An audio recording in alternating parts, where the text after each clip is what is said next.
Right, seating. No, it's kind of like church. Yeah. You pick a chair and always have it. Yeah. You pick if somebody else is in it when you get It's the there. very back, I'll never, very back row. I'll never forget, we was in sacrament meeting one day, and Dusty Dietrich was on a mission somewhere.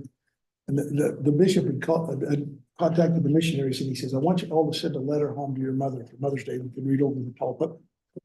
So he gets up and he starts reading Dusty Dietrich's letter to his mom. And he said, and Dusty says, I can see you now, Mom, 3 rows from the back. Two seats in. That's exactly Right. where she was.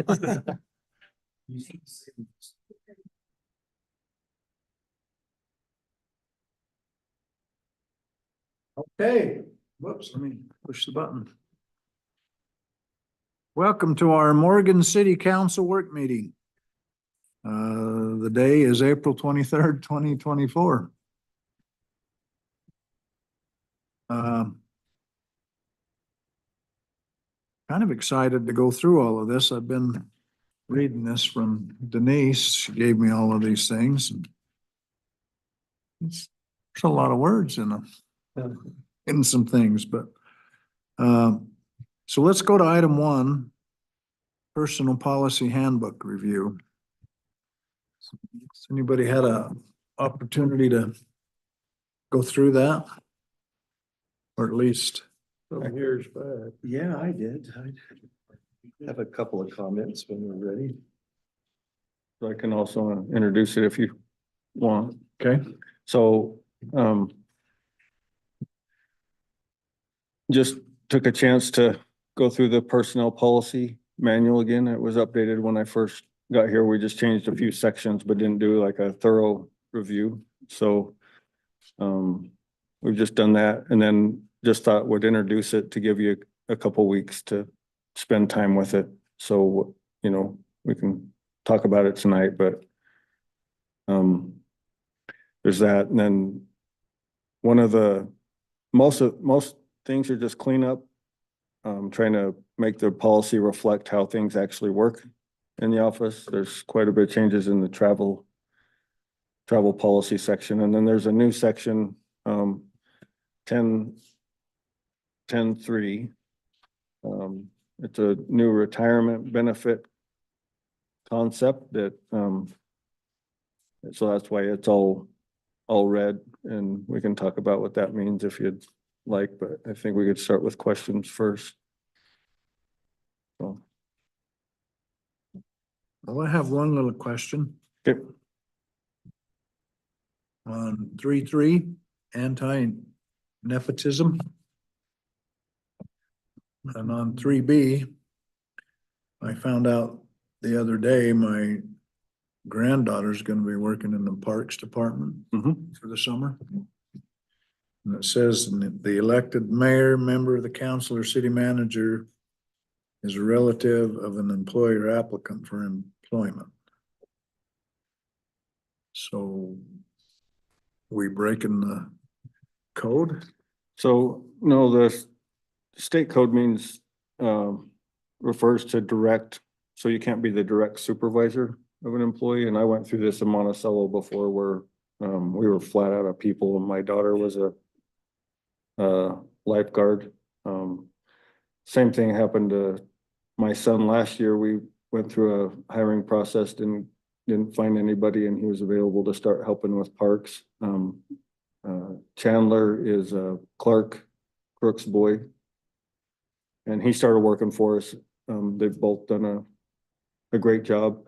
I think we're bringing on your Hallie. Hallie, and our philosophy is once we get good people, keep good people. Where they're seasonal, but there always has to be a separation, so you're not directly supervising. Okay, so it's okay. Yeah, or favoritism, so you couldn't as the mayor come and say, hey, you know, Right. give my granddaughter a, Turn the shade.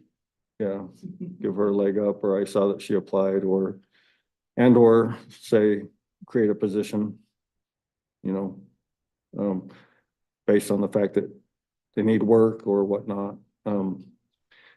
Teresa's had, her daughter helped for a little while. but she was supervised by Denise at the time, so there's, the goal is that nobody's related.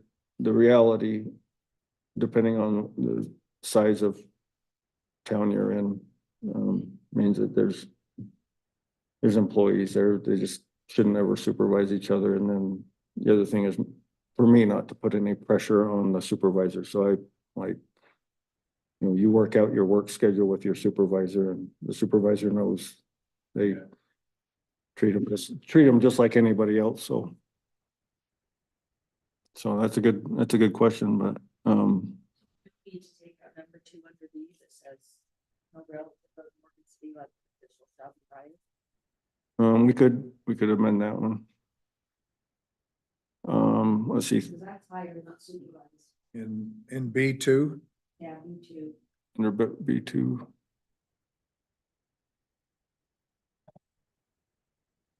oh yeah, that's the one that Catch. hired full-time or part-time.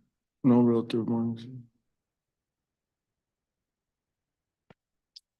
Yeah, we could take that one out. I would support taking that one out just because an elected official has a pretty big list of people that they're related to. If Cal ever ran for mayor, he's related to half our employees as it is. So if you guys would be okay with 2, I wouldn't mind.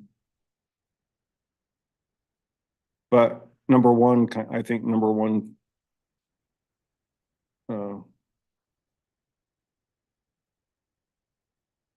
To hire directly supervise, be in the line of supervision or be directly supervised by their relative is just kind of a goal.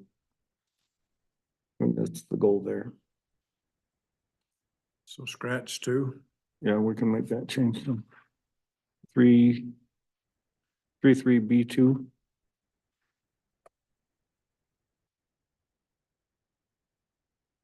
Okay. You have another I don't have another. comment? I have a question. on Yeah, I've got a that. couple. Kind of- I thought, what was it, 16? We're at? 16. I'm just curious. Just the verbiage, use of city electronic mail, voicemail, you crossed out cell and put desk phones on computer systems. Mm-hmm. No, I thought it was yours. I'm just curious what the thought was there. We added a section for cell phone down below. So that instead of, we kind of treat cell phones as a separate. I can't find it. 6, Employee cell phones and personal communications are invited to use for work are also subject to grammar clause. And are used in the normal course of duty, they should be used. And the same standards for business use supply and privacy is not guaranteed. I see that in there. I was just curious why. yeah, this, everything else is city provided and the cell phones are not. That's what I. But cell phones are covered in that little paragraph. But an employee self. They're reimbursed. Is eligible for a grandma request. Yeah. Yep. But they're not a, yeah, if you do city business.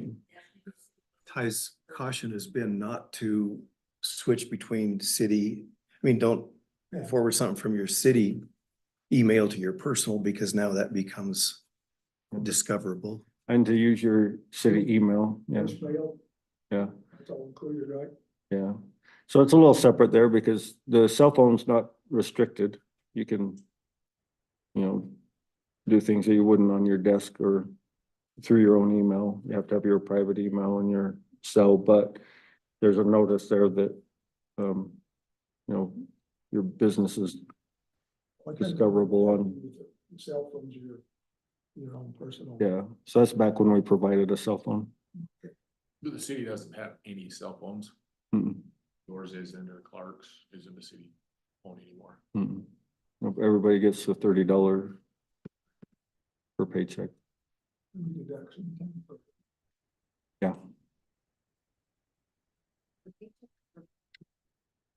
per paycheck. It's 60 a month. 30 per paycheck.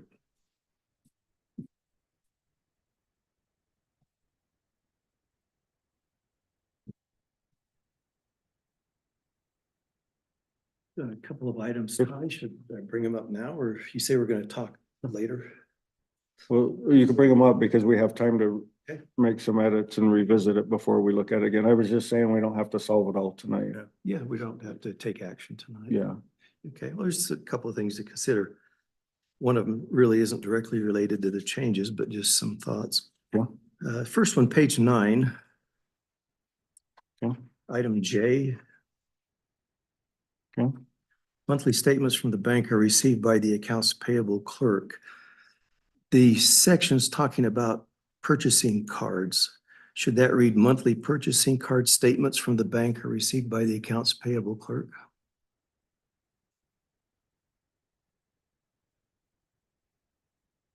And also the treasurer is the one that gets the bank statements. And Yeah. Well, that's what I'm thinking. The accounts payable clerk may be looking at the purchasing card statement, but not the bank statements. The treasurer would get the monthly bank statements where this says, yeah, where this implies yeah, monthly not the- statements from the not bank, not the credit card bill, right? credit card bill. So, Yeah. but I mean, we're referring to the item as a Mhm. purchasing card. Would it be well to just say monthly purchasing card statements from the bank are received by the accounts payable clerk? And then that still allows the treasurer to receive the regular bank statements.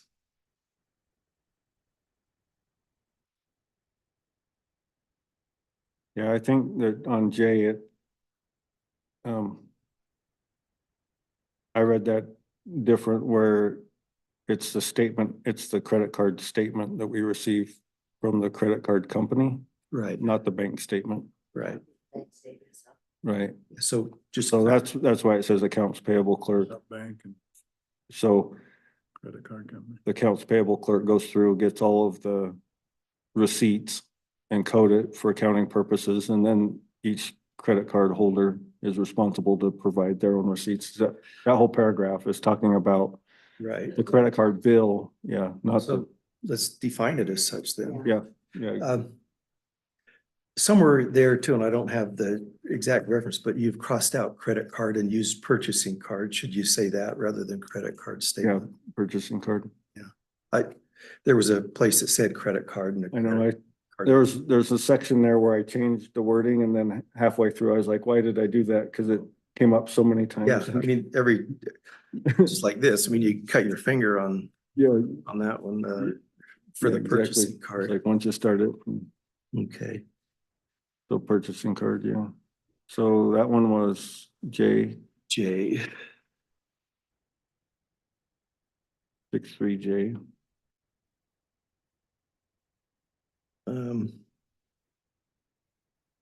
when you're through there, just turn the page to page 10. Yeah. So Denise, did you say to keep treasurer in there? No. Okay.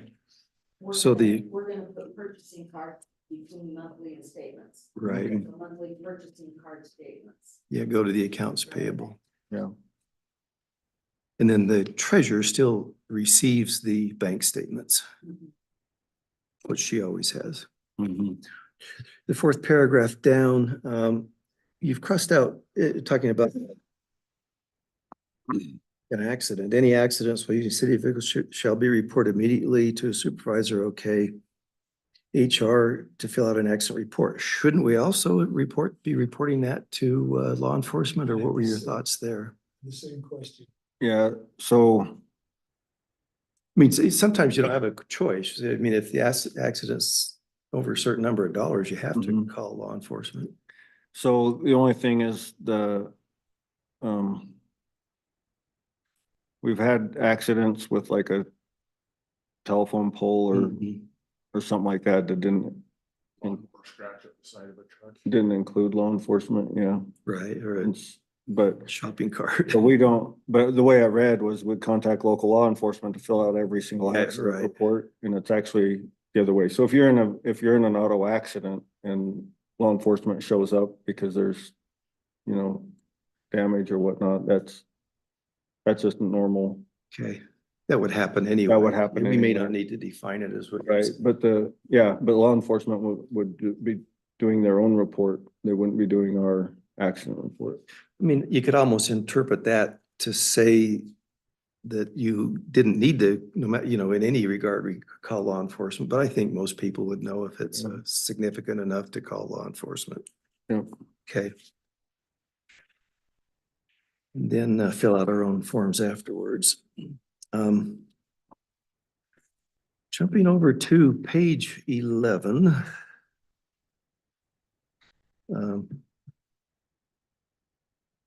Here's where I'm I just happened to start reading this and had some concerns with some of this that's going on. Okay. So we start out by, very top of the page, relationship between a department head, manager, and a subordinate. Number A or letter A, consensual romantic relationships are prohibited. So right off the bat, we say we don't want romantic or sexual relationships. As well as any conduct between it. And again, we've distinguished it as we go farther down between a department head and then just Right. 2 employees. So right now we're talking department heads and subordinates, Right. but not limited to dating data and so forth. So they're prohibited. But then we go down, and if it should develop, the department head is obligated to promptly disclose the existence of the relationship to the city manager, paragraph 2. Employee shall make the disclosure also. Paragraph 3. We're still some discovery things going on here. Okay, so upon being informed or learning of the existence of such relationship, the city manager and the human resource manager and city attorney may take steps that are deemed appropriate. Then we go one more down to, the next paragraph. At a minimum, the subordinate and department head will not therefore be permitted to work together. Okay, that makes sense. But all of these subsequent, we're starting out by saying it's prohibited. Subsequent paragraphs are saying, well, it's prohibited, but if it happens, if we do these things, it may be okay. And the one that, it's implied that it may be all right, even though we say it's prohibited. And so that's a little bit of a concern, but the big concern comes in the next 2 other paragraphs. The city manager shall interview the parties separately and confidentially. One purpose of this is to ensure that relationship is consensual on both parties' parts. I guess I have some heartache with that. I don't know that we need to be in that business. I think the consensualness or lack of is either law enforcement or statute that or not, code or whatever state that determines. And so then it says that the city manager, will interview to make sure that it's consensual. Okay, it's consensual this week. Next week it isn't. The next week it is. Again, I'm not sure we want to be in that business. And I don't know that it's appropriate. Defend that. I'm okay with that. Okay. That's how it's currently written. So Mhm. before, like when I first started, the last revision pretty much just took mayor and replaced mayor with city manager. And so Yeah. the idea there is to your first point, the idea is that it's prohibited, but if you feel like you're in a relationship where it's going to escalate or go that way, then you should say, hey, we're dating. It's Mhm. not to that level yet, but they should disclose that. And then the idea is that you wouldn't have that relationship, but you could be in different departments or coworkers and still figure out a way, unless there was like, we have nowhere else to put you. That's why there's discretion with the city manager to say one of you is going to have to figure out what you want to do to make this. Yeah, the reality is I question how many people would come forward and say to Ty, you're the city manager, this is consensual. And then now there's an obligation to you to say, well, it's okay to continue on, even though it's prohibited, or no, it isn't, and could we get Well, into some trouble that way? Yeah, well, and I think part of it's kind of going towards making sure that it's not a harassment. So if it's, Okay, that we've got a grievance procedure. Right. And maybe we refer in this to that, body, we refer problems to the grievance procedure. if there's a grievance, if there's not, then. Yeah, and or law enforcement. Yeah. You know, if it's not consensual, it's a legal thing that you go to jail for, so. Yeah. You're not trying to Yeah. decide, I'm okay with that. yeah, whether you're not the judge and the jury then. There's a lot of things I'm not qualified for. Yeah, That- bingo. Do we want to maybe just take that whole section and review it with Gary? Yeah, we'll get it together, but if you wouldn't mind marking that, Want that whole Six, paragraph. yeah. Just to be reviewed with Gary, yeah, Yeah. on, Oh, section A, yeah, section A on what's. yeah, So down in B, dating relationships between other employees, okay. Are discouraged but permitted, you know, whatever.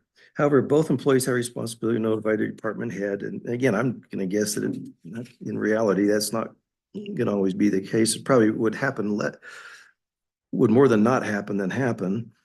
Who will in turn notify the city manager when dating begins when dating begins, and then the city manager has to document that the dating relationship is consensual and welcome. So I think we need to include B there and review that. How are you gonna document that, you know? I don't know, that's, Yeah, so. And again, we have it's just the next thing, next page over, we have or a couple of pages over, we have a disciplinary and a grievance process.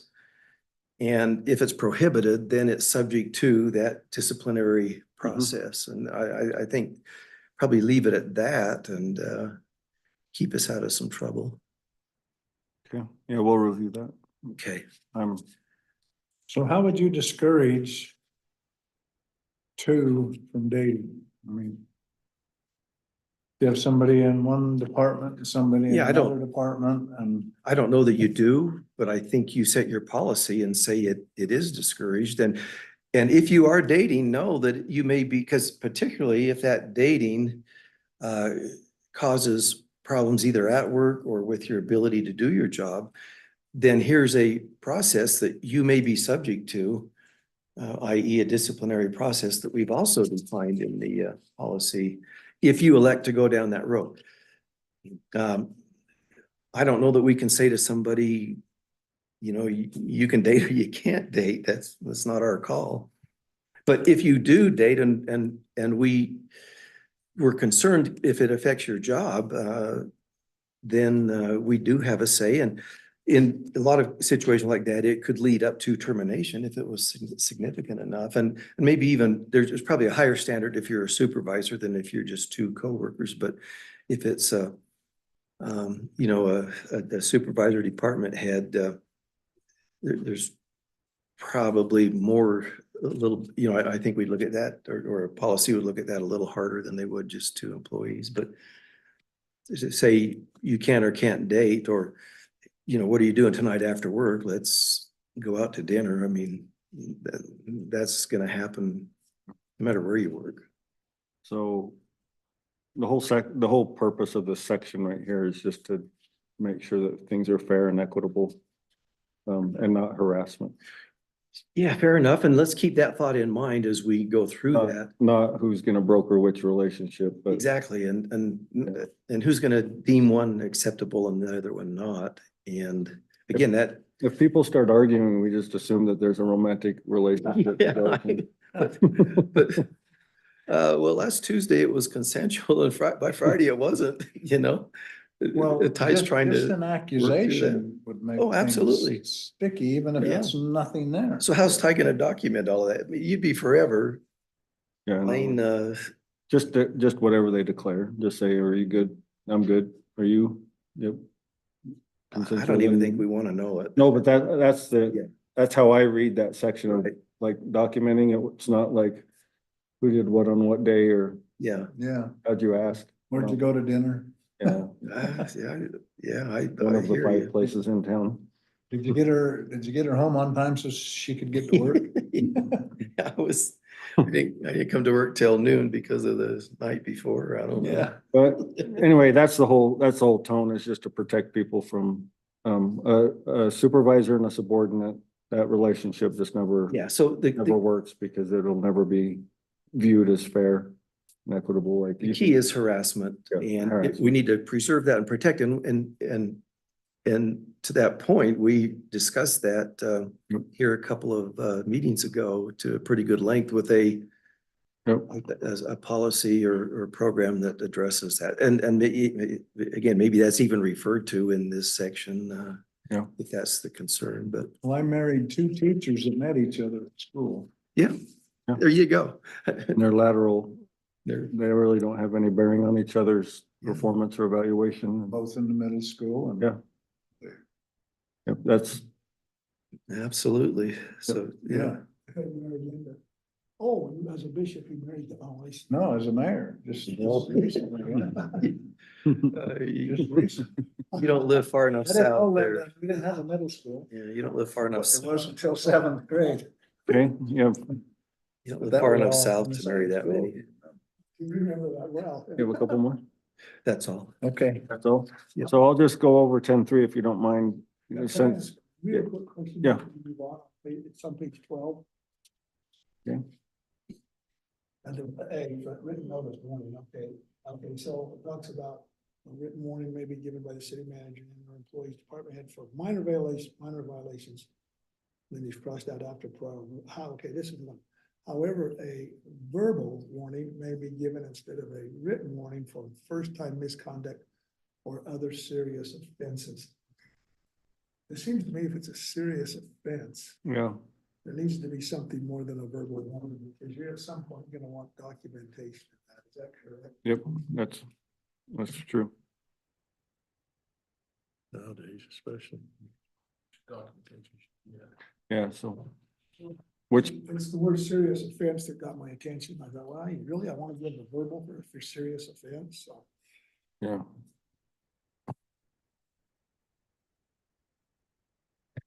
Okay.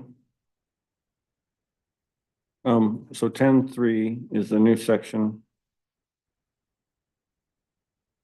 Where are you at, Ty? page 29. So, this is totally new and totally open for debate too, whether it's even a good idea or not, but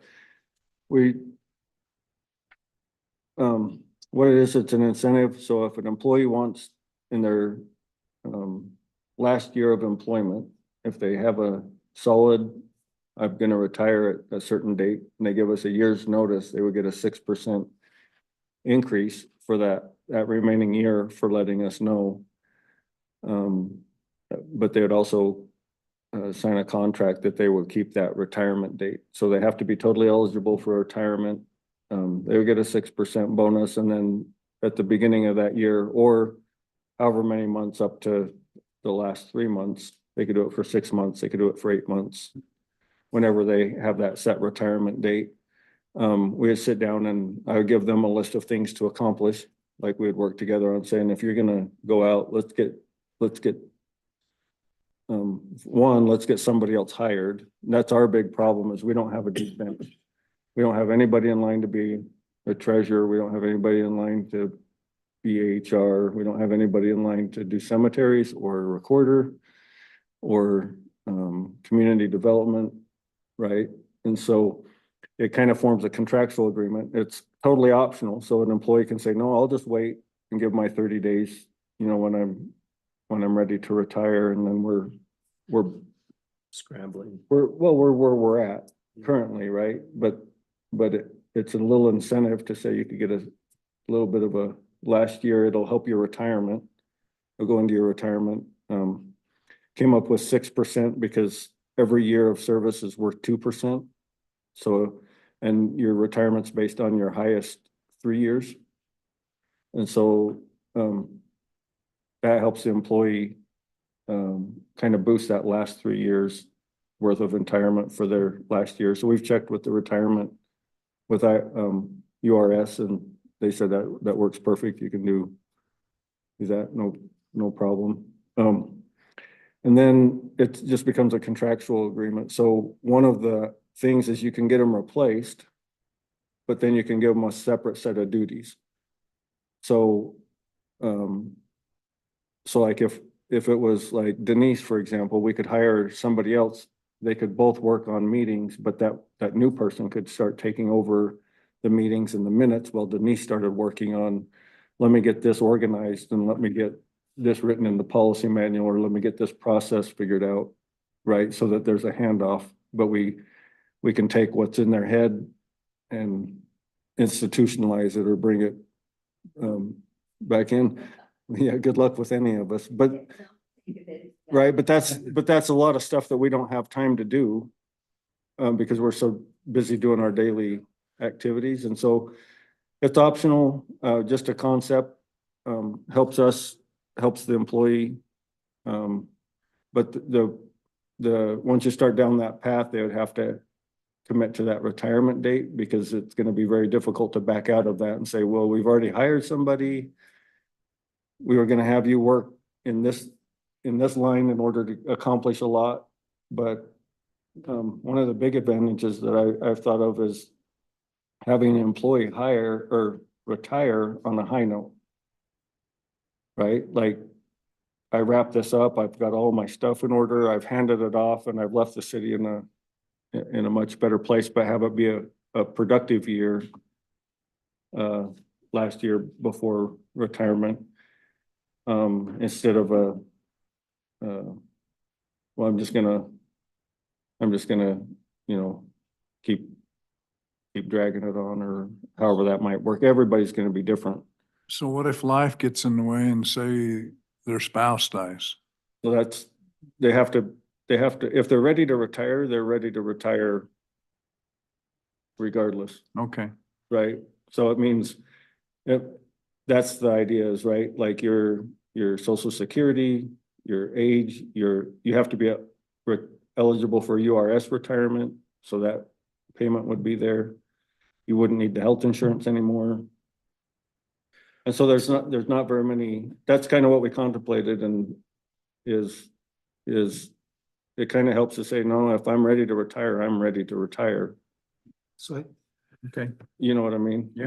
But that's open for discussion too. I 'Cause- think then we need some more definition on what retirement is. okay, Is it age? Is it access to the state retirement system? I mean, a 40-year-old comes along and has been here 3 years. I declare my retirement. Okay, here's your bump. I'm retired for 6 months, but I've decided to go back to work. Let's define retirement so that it truly is, because I mean, it's clear that's what it is, but I think we need to give somehow a definition of those that can retire. most of those definitions are in, How's URS calculated? Is it your highest, what, highest, what's that? Alright, your mic. Oh. So is it determined, is your retirement, URS determined by the last 3 years of your employment, or your highest 3 years? or highest. Highest 3 years? It's an average of your next 3 years. Okay, and then is there, do you have to be a certain age to Yeah. So each system's different, but it's 30 years of at any employment? age, At any age, okay, or it's a combination of years and age. and serve, okay. So you can do it And that, of formula based. that has to equal what, 62 or? Yeah. It's different every year, has a different, You could, we have different retirement systems that we're in. So like I'm a tier 1, and then Right. they have tier 2 employees. And so what they're eligible for is different, and the payouts different, but in general, it's 2 years of service. So if you retire after 30 years, then you get 10%. paid 60% of your, Percent, right? and then there's 5 different ways that you cash that out. So it could be all lump sum, it could be deferred, you can get Annuity. paid the monthly wage for the rest of your life. Yeah, Or a smaller amount that when you die, the rest of it goes to your spouse. sure. So to Dave's point, could it just simply be, what do URS deems you are eligible for retirement? Or can you draw from some of those programs to make our definition? And that's what I was gonna say is, it was supposed to just say according to the URS. Like we just kind of defer to you have to be URS eligible. That makes sense. Okay, maybe that does it right there. Yeah, I think that does it, doesn't it? Yeah, and I think Does that say that on there anywhere? Or? retirements under, the health insurance program, I can't. Let's see, so retirement plan.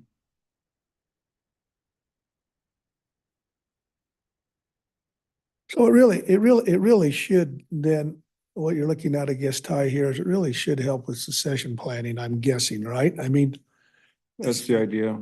And Denise, you're That's- close to that. What's your feeling on it? part of the idea. Is it good, bad? On the proposal? Use your mic. It's recorded.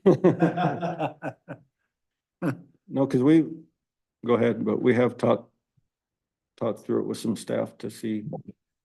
We're not the first entity to do it.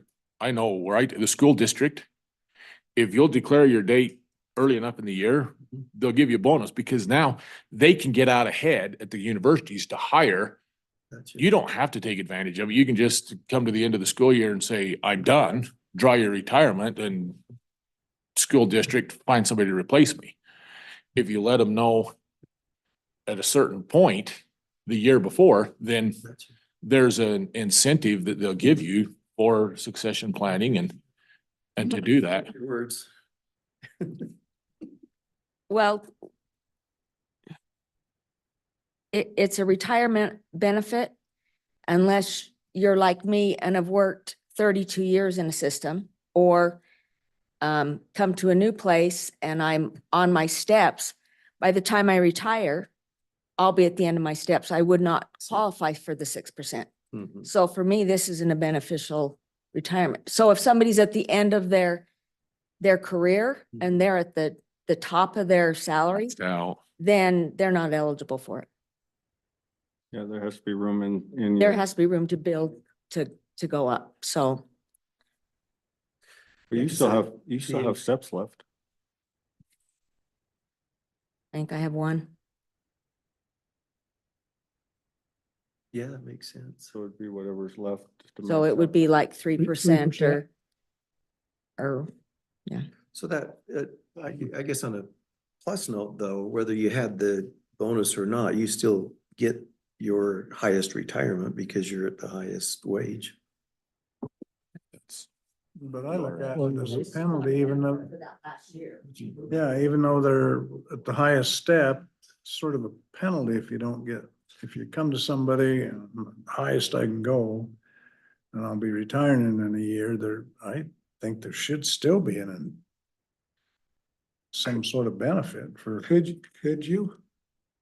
So you could Oh, put, let's say. you could put it in policy and you could put 6%, regardless of what step you're in. Could you do a lump sum? To Denise's point, we could say, if you're stepped out, topped out, Yeah, you could put that. I just couldn't do it. So right now, because whatever pay scale you've adopted is the parameters that we live within, but this could supersede that. You could just say, 6% regardless of where you're at on your last year. in your last year. because in my mind, Without changing the pay scale, that would be the easiest way to do it. because in my mind, and this is just my line of thinking here. If Denise or Laurie or somebody just came in tomorrow and says, here's my 2 weeks notice, Ty, we'd be kind of in a world of hurt, I think, trying to replace Yeah. our employees. that You just don't quickly. accept it. Huh? You don't accept the notice. We'll tear up the We- resignation, but, Sorry, go back to your office. but Yeah. in that regard, at least for me, it makes some sense. It makes sense. Well, and even if it's 6 months, that still helps us. Oh, big time. You know what I mean? Yeah, The absolutely. year is more on the employee's benefit because it just adds a full year Yeah. to their retirement. So that's the incentive and then, but you gotta be sure Well, you're gonna that makes it retire. Better for everybody. Yeah, and then if something else happened, here's the other thing in reverse of what you just asked. If something else happened and you needed to retire earlier, you'd still be allowed to retire earlier because you'd instead of the full, you know what I mean? Like instead of the full year, it's still beyond the 30 days. So you could, The city's still better off. Yeah, you could- yeah. Otherwise. Yeah. Are you an eligible employee for this? not right now. Am I eligible or will I be eligible? Yeah. Would this apply to you? I Would think be so. When he gets 25 the years. years. Yeah.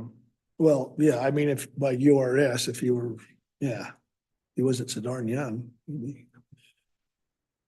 Well, I say if you got somebody that's at the top of the pay.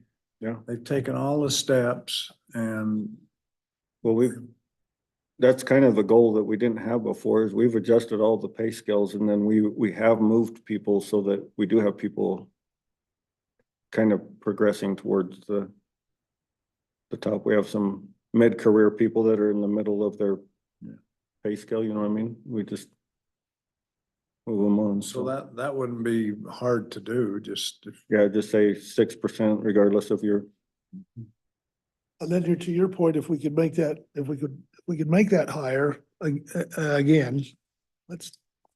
Denise decides to retire and we hire somebody 6 months before she goes, it gives her a lot of time to train and help prepare that individual and Yeah. pass on all that tremendous knowledge Yeah. that she had. Well, say it's, stay engaged, Yeah, right? Like, 'cause Right. you still have I agreed to these deliverables in that last year, but it would just kind of, I don't know, I just want it to be the highlight year. yeah. you know, you convert it to dollars, you're paying it out for 1 year for one person. Yeah. It's gonna be $4,000 or $5,000. It's worth it to the city to hand a $5,000 bill to somebody There's one to have disadvantage of everything self-employed. transition smoothly. Oh, yeah, for sure. And it's only to that one employee, so it's not affecting, Right. it's just not big dollars is my point. Yeah. For what we're getting, For Tier one. the value. getting the bang for your dollar. So anyway, that's the big new section of code. Travel has a bunch of changes in it, just to reflect how we currently do things versus how we used to do things, but that's pretty much all I have on the policy manual. We can bring it back at a future meeting, but look through it. It's Gary's looked through it. I've Strikeouts in red are those Gary's changes. I've done all of the changes. So that's why you need to look through it. It's just, you get reading it and it doesn't, things like you pointed out doesn't stand out. Won't be the last time we update it, but Yeah. this is like the first thorough Yeah. How you do that. in a long time, so Yeah. it'd be good to get it. So it'll come back on the I'm 14th and it won't have this red month, lines. in it. 40 It'll years be in the final business. copy. The company. Based on the discussion tonight, some of the changes, okay. 40 years. Or we can do it with just changes from tonight in red line to where you approved everything else. And those would be red lined. Okay. Either way, just read through it, and if you have any additional changes, bring them on the 14th. Well, I'm glad we spent this much time on it, because I think that's a big one, and resolution 2414 with UAMPS is a foreign language. Yeah. Do we want to try to tackle that? Yeah. In a work session, yeah, You're good? or, You tackle it what, Just, a motion tonight? no, Oh, well, I mean, in this work meeting, do we need, what else you want to do in the work meeting? Is that what you're saying, Mayor? yeah. Out of all of them, they're all important. But we've got 15 minutes. Yeah, I think But I'm happy we did what we did on, Yeah, it's a lot. yeah. The UAMPS one would be good to, I've got a couple of questions on UAMP, so I don't know that it'd take more than 15 minutes on my part. Yeah. Are we done with the policy manual. employee procedures and, okay. Then shoot, Dave. So let Ty introduce and that'll maybe answer some of my questions, the Oh, UAMP deal. I hope so. I wasn't a fan of this one as they developed it, but I got some of my concerns addressed, but it is super difficult to explain. So Don't know that I Super understood difficult it. to read. So, yeah. basically it's a public bond market strategy where we allow a third party to bond for pre-purchase of power and gas. So we have a couple projects that we'll buy power from to that third entity that will come back to the firm project. So we're essentially buying power from ourselves, but we're borrowing the money tax-free to do it. So the public bond market allows you to buy gas and power tax-free.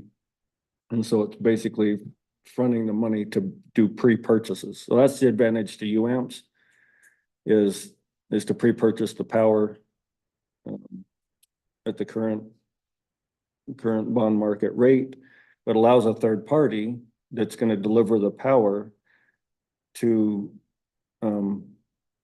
resell or whatever they call that with the bond market and put it out on the public bond market. So there's a spread there where they'll take advantage of the bond market interest off the public market pricing.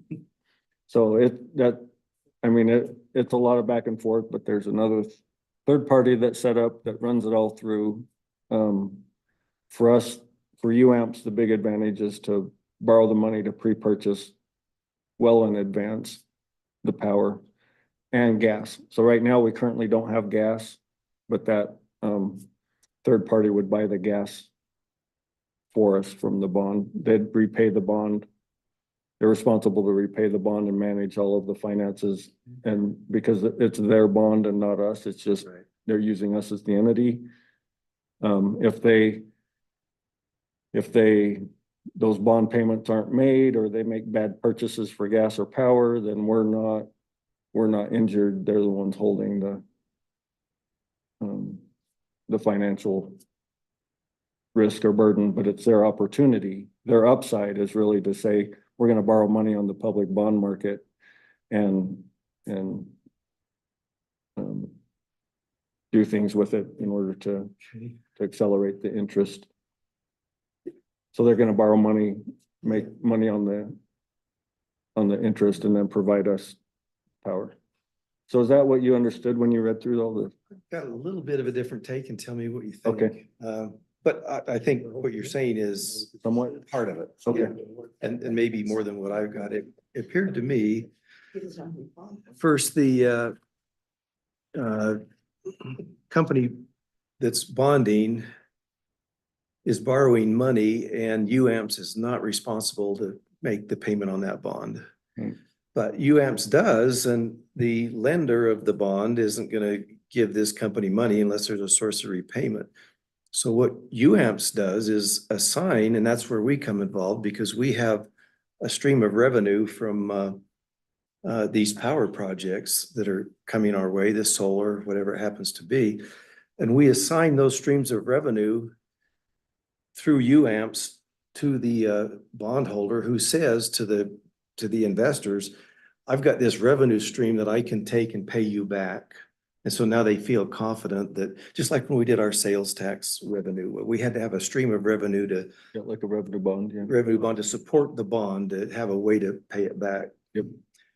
At the same time, and I think you're correct there, and I felt good about that if the borrower or the bond company defaults on anything where everything's dissolved, it appears, and we go back to just having our own project. So part of and I don't know enough to know how much of a concern this is, but part of the concern would be in pledging those revenue streams, and I guess one question I would have is what percent of these revenue streams are being pledged from UAMPS and what percent? I mean, are we giving all of our revenue streams No. back or just a 20% or 30%? No, it's a portion and it's negotiated on purchase agreements. So the amount is kind of variable based on, like, hey, we got this gas opportunity. Do you guys, are you interested in buying?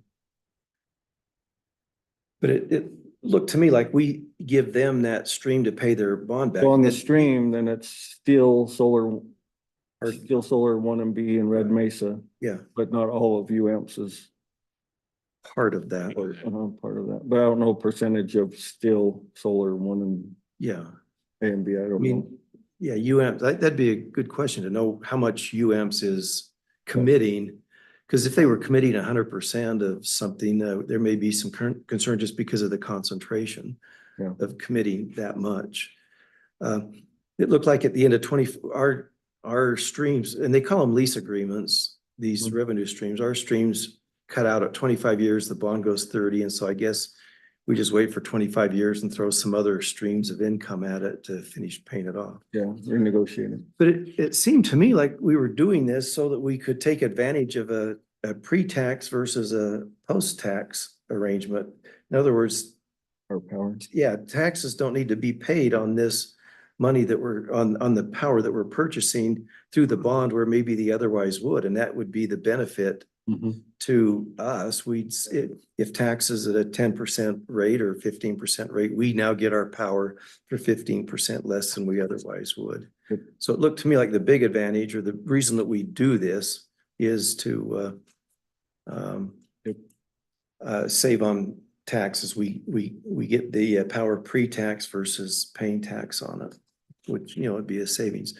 The question I'd have, but I think maybe you answered it, and that is they raised, what was it, 30, whatever. I don't know how many, be more than that, but however many $1 million they raised for the bond.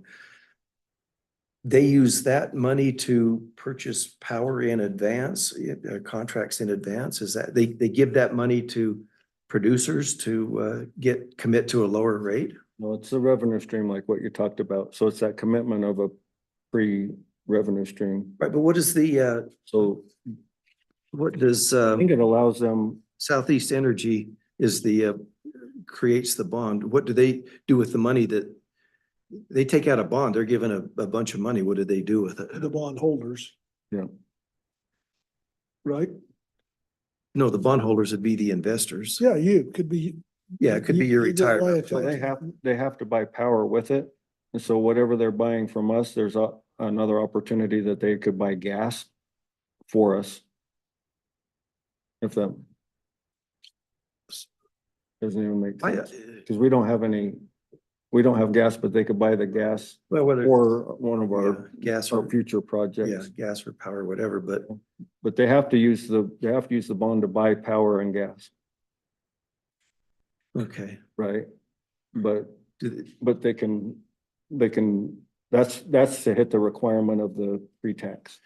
Yeah, so, but the only way they're gonna do that is by prepaying, it would seem to me, because Mhm. we bond for a road or we bond for a sewer, what do we get? We get a bunch of money up front, we go build the sewer, then we take 15, 20, 30 years to pay it back. And I think that the revenue streams that you just described are considered the prepay because we have an agreement. We have a 20-year agreement for that revenue stream. So we pre-bought 20 years worth of energy, or they have. Mhm. And then, but they've also agreed to sell us back the same energy that we give to them. Yep. And in doing that, again, I think that's where the tax benefit comes in and the Right. reason that you do it. Mhm. So this initial discount, it says is expected to be 8%. Yeah, that was the estimate. There's a requirement to In the states. current, that's, the 8% comes from what the current market conditions are. So that can go up and Up and down. down. Says the certificate states that electricity that the participant receives from the prepay will be used to serve retail customers located in the established service territory. So retail customers, I mean, we're not talking residential or a commercial business could be a retail customer too, I would hope. Mhm. They just don't want us taking that and maybe upselling it to who knows, The company can, we just won't, right? We can't. We have to, yeah. we have to provide it for Or, our own customers, which is what we're already doing anyway. So that doesn't end up Yeah. being a burden because we're doing it anyway. mhm. Okay.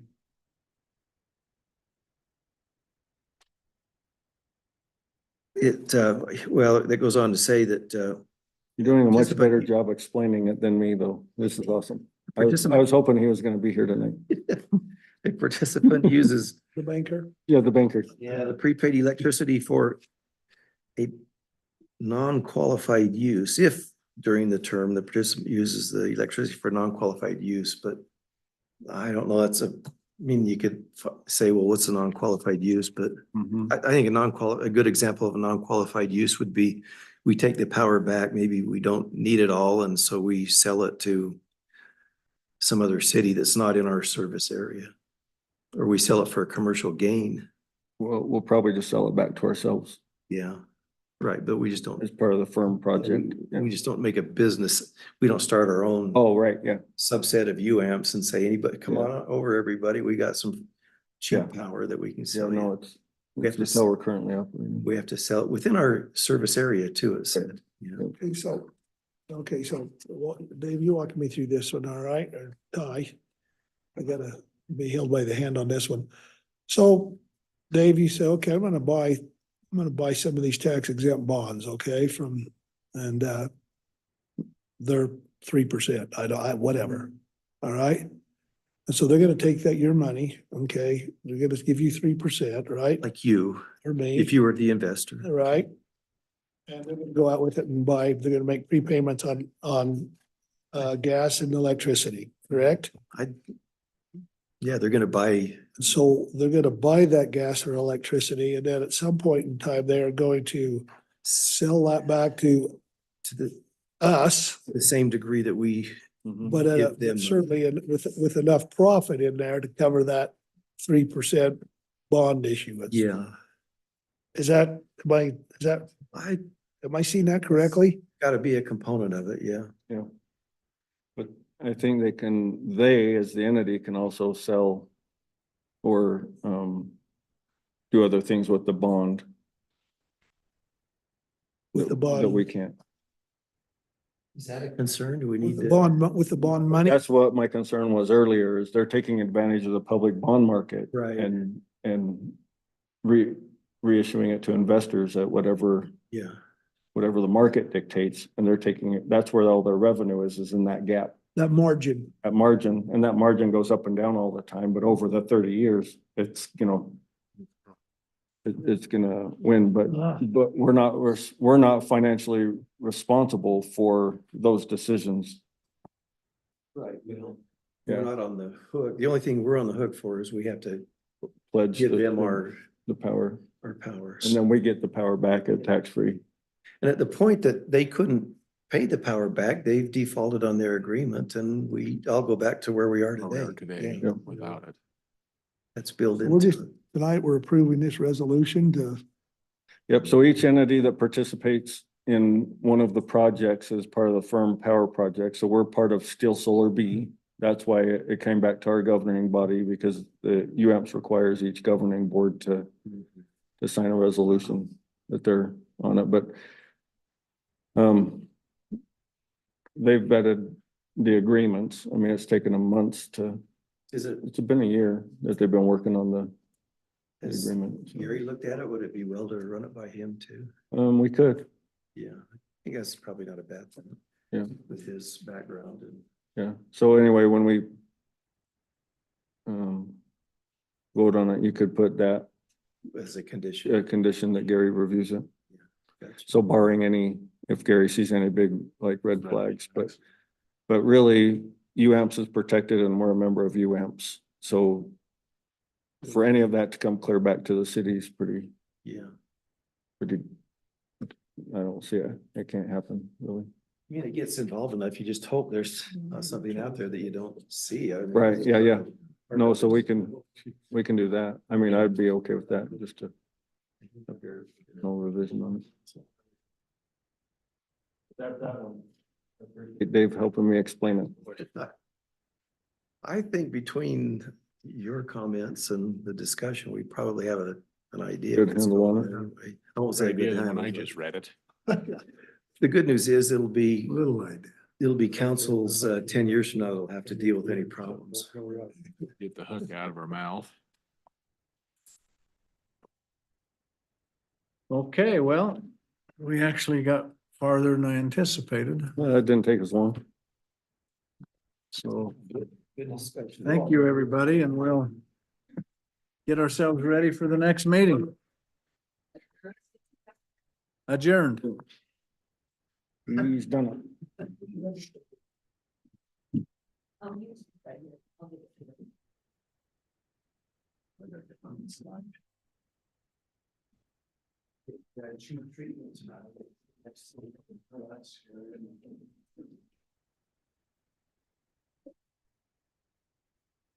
We're old, so we need a break between meetings. Well, I read it, I think. If you're going through, I didn't put all the resolutions in the work session, so scroll until you get to the minutes. And then they'll be, then you can just follow straight through. Want to observe, we got something to that. We have to leave this, yeah, senior classes, yeah.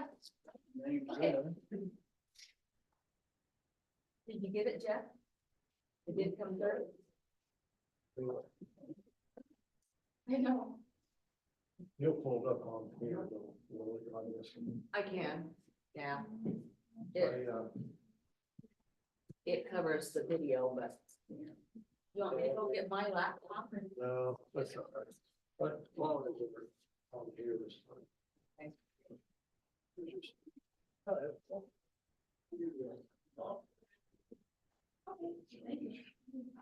For some reason, the document.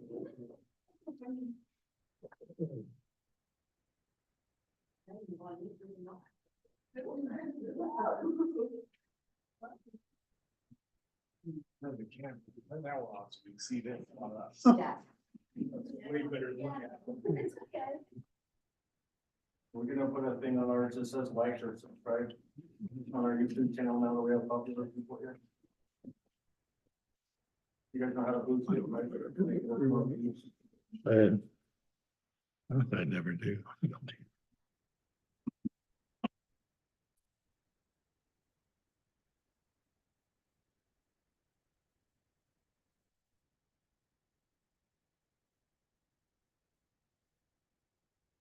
I'm just gonna go make you a copy, but I can't bring it up because it'll come up the screen.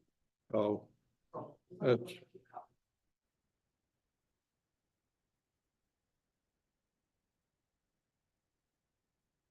up on the computer earlier in the week, but for some reason on For all my hundred phone. and 17 pages. No, no. Except for read the paper and two city Right, council. 17. Yeah, I've been killing a lot of trees lately, but no, for some reason on the phone, I can Won't open come up, up, huh?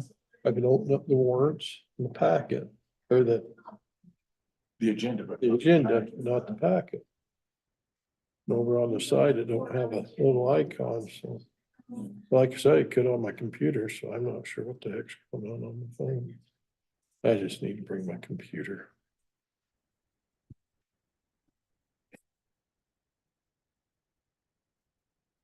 Let's see the thing don't have on these little icons on the side. So it was- it's a- the agenda. The warrants. Whole packet. Well, maybe because it's 117. Might be, maybe I overloaded it. Yeah, bear. This time. Look at the crowd. Yeah. How about a man? Need a man? You're on 100. Politician, I mean. Yeah, he's a politician.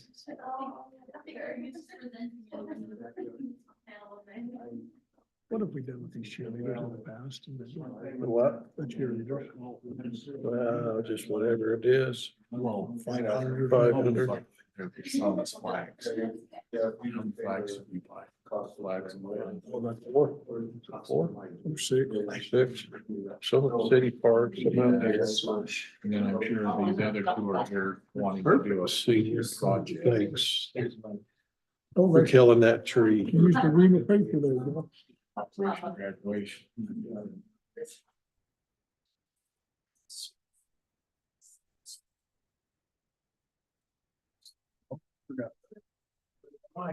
How did the thing go on your garbage last on the ninth? Well, he gave a good presentation, but there's a lot of discussion now on it. There's been some, I got a meeting tomorrow night. It's gonna get, I think, it's gonna be lively. Down there. Yeah. Yeah. That's all that guy from late, he didn't seem to. No. Well, I think what everybody is stirred up is they're hearing two. You good? Which one? Whatever you'd like me to do. You man. say. I don't care, just you say. Pledge? I'd be happy to do the pledge. You do the prayer? Yeah. Okay. Yeah, it's gonna be interesting. Well, welcome to the Morgan City Council meeting. April 23rd, 2024. 7:07, we're a little bit late, sorry. We'd like to begin by asked, I think I did this right, Jeff, would you lead us in the pledge, and Jeffrey, if you'd. Everybody please stand and repeat the pledge. I pledge allegiance to the flag of the United States of America and to the republic for which it stands, one nation, under God, indivisible, with liberty and justice for all.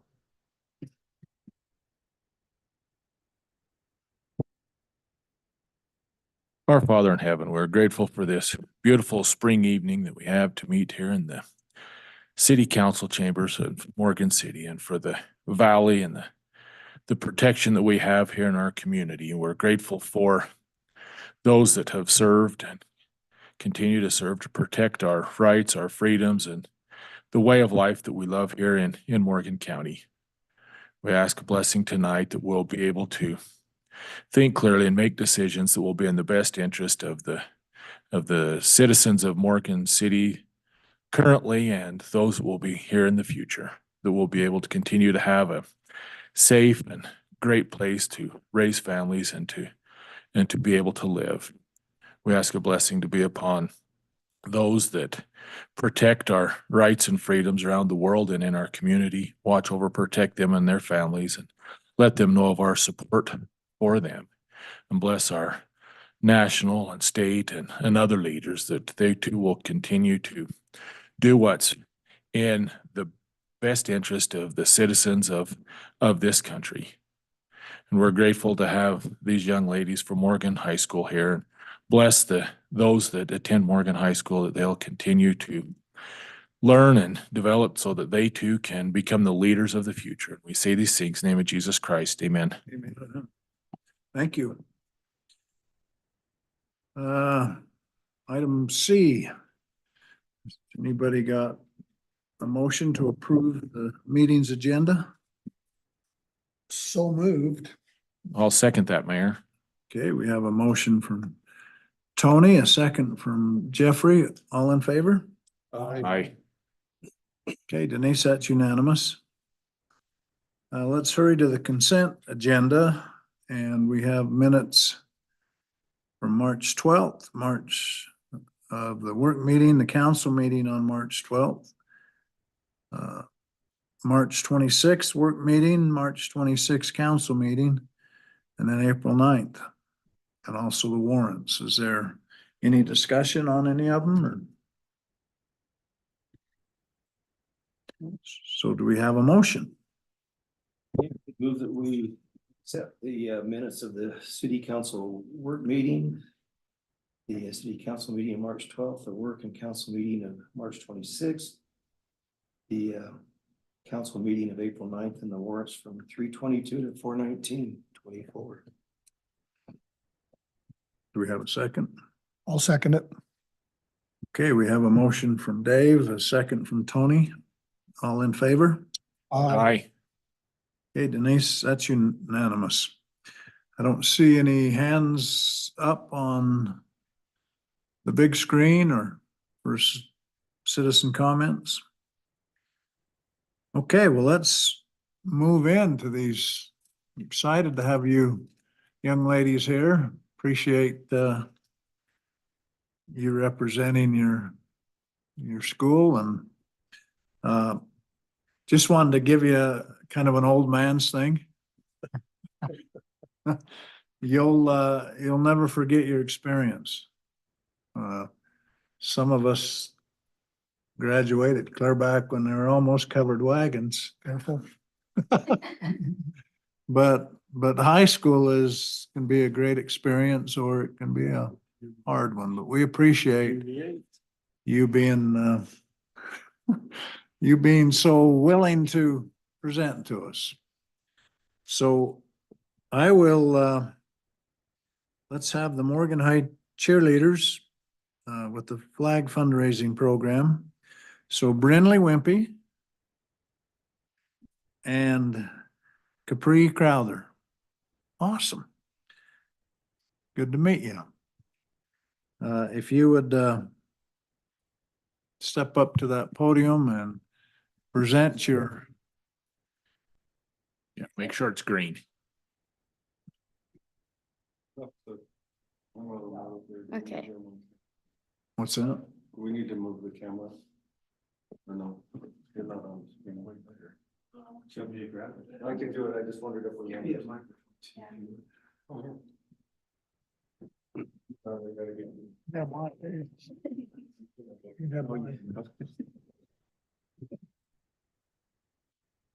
Give you two of them. There we go. There we go. Hi, my name is Brinley Wimpy and this is Capri Crowther. We are cheerleaders from Morgan High School. The cheerleaders will be providing a service to the city by putting up flags for Memorial Day, Flag Day, Independence Day, Pioneer Day, Labor Day, Veterans Day, and Election Day.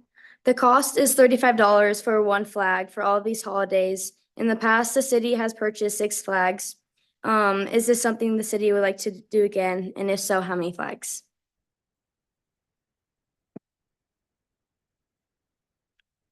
How many did we purchase last year? 6. 6. 6. We line them up on right here, right? In front of here? Or do we just join? We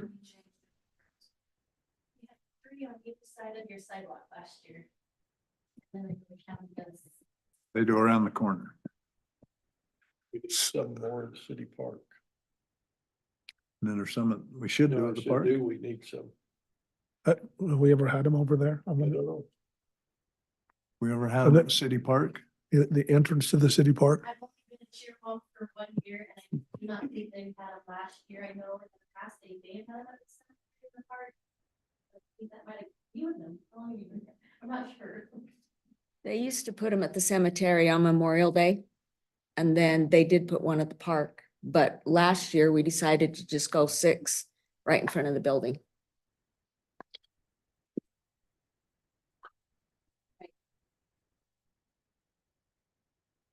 Make it easy.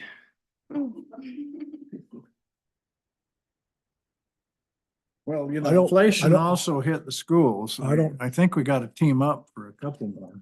I wouldn't care if we did the 6 plus. I think so too. The 6 we had, and maybe one again at the park and one at the cemetery. 8, 2 cemeteries. 2 cemeteries. 9, 10. How much are they? $35? Use the election day though for these 6 right here, right? Yeah, yeah. True. I don't think 350 is gonna sink us.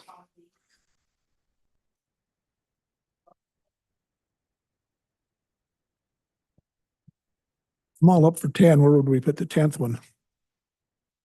Park, cemeteries, the 6 we had last year. Where would we put the 10th one?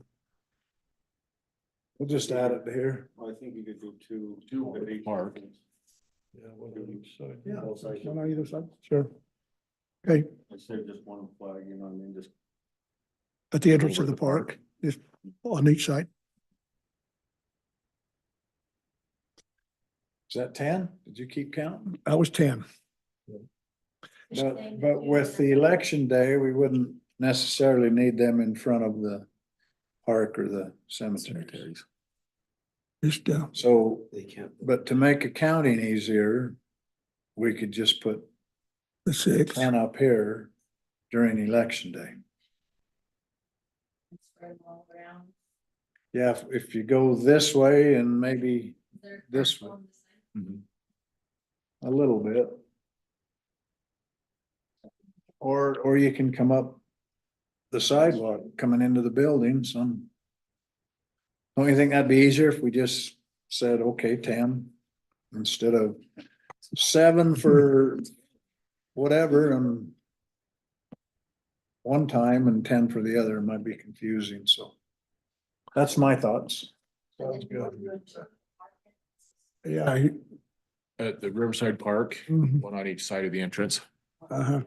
And the 6th, yeah, of the road going into the the park. 6th here, and then one at each cemetery. One at each, North Morgan and South South Morgan Cemetery. Does this need a head nod? Does this need a motion?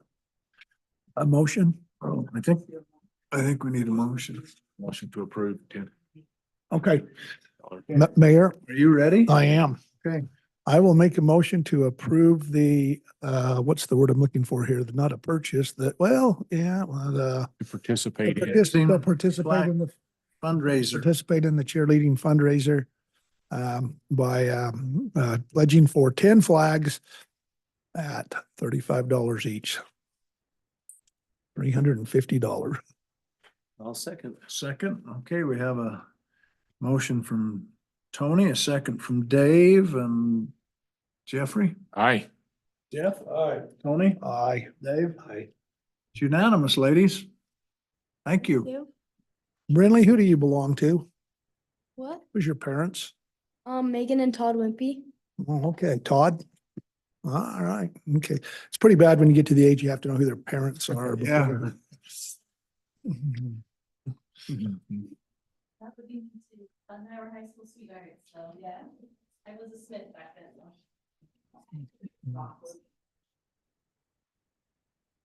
Oh, I know the Russell, yes.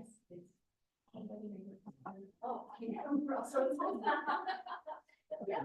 I know. You girls should consider a career in sales. Yeah, Come in Yeah, asking went for from 10 and 6 leave to with, 10. I mean, Good work. 6 and leave with 6, 10. yeah. Yeah. Good work. that is, that's pretty easy because some of us have grandchildren your age. and Or just- older. Or older, yeah. I'm even great now. I have a great grandchild, but you can't say no to your grandkids, right? So. Thank you so much. Some of you had cheerleaders when we were. Yeah. Okay, 2024 senior class project. Laney Hanson. And there's 2 of you, but just one name. Okay, well, let's have you both and maybe introduce. Laney brought some support. Yeah, Did you turn this on? This on? Okay. My name is Paige Caldwell. Nice to meet you. Yeah, of course. So we are senior class officers. I'm the secretary. And I'm the senior class officer. There's 4 of us. So every week, every year, every school year, there's a week of the year that's called like Senior Slough Week. And one of those days, the senior class does a senior service day. And this is service for the community. And the senior service day this year is Wednesday, May 22nd.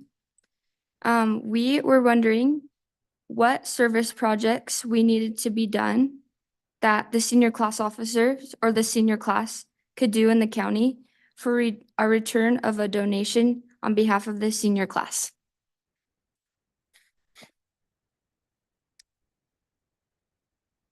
Do they discuss ideas?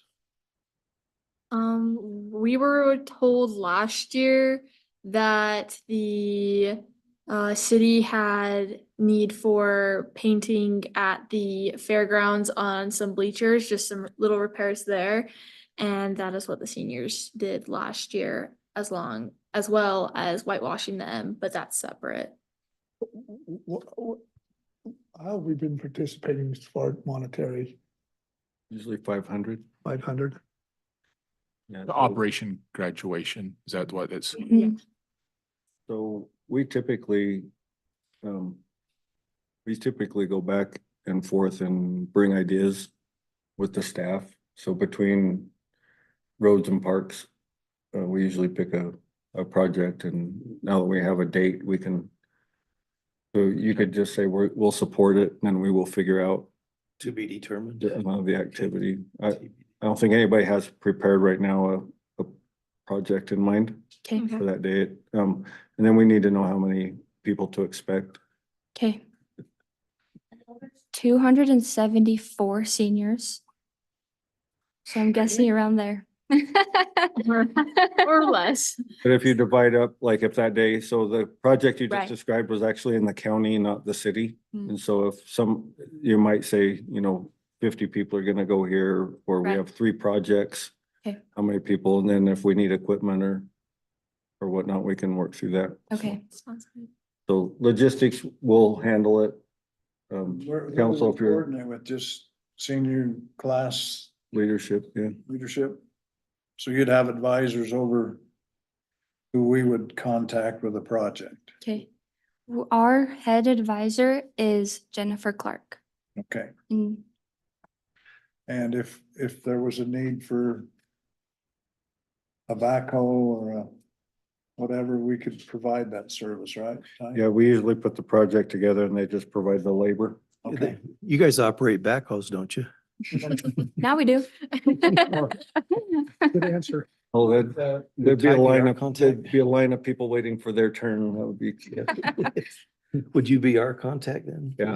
Okay. I So typically. Ty Bailey's the city manager. Okay, If Mrs. Clark and Ty can get together, we could coordinate it. okay. Perfect. It sounds like the motion is, Support it, yeah. I'll make it. okay, Mayor, I will make a motion that we, would this be a donation? Participate in the senior class Participate? project. Would it be a donation technically? Donate $500 to the senior class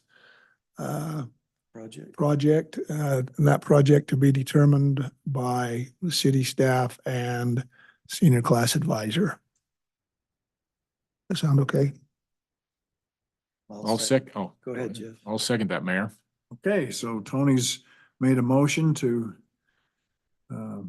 move this project forward and seconded by Jeffrey. So Dave, Aye. Tony, Aye. Jeff, Aye. Jeffrey, Aye. okay, you did a good sales job. Thank you. Appreciate your efforts and look forward to your wonderful future. Thank you. And there's one thing that is not required. You don't need to stay to the rest of the meeting.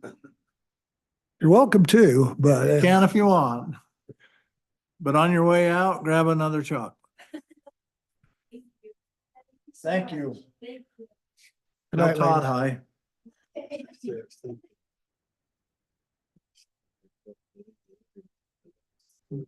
We graduated 93. Yeah. And last year we had our reunion. 16 orange are gone.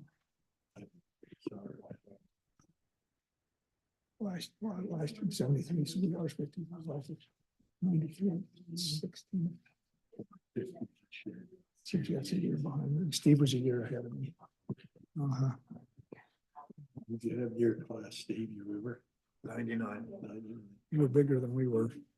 We had 103, but And we were, More of them left with pregnancy. and we were way heavy boys to girls. It was like 2-to-1 boys to girls in our senior class. We had a lot of guys, very few. It was like 60-something guys and 30-something gals in our class. It was really heavy.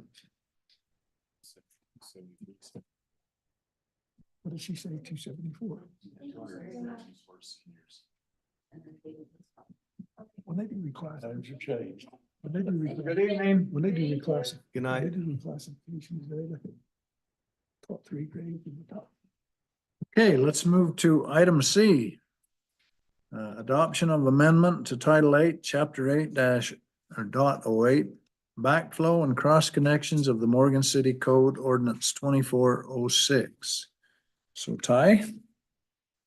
This is adopting the policy. We had Kel here at the previous meeting and kind of went through it and made the changes that were suggested.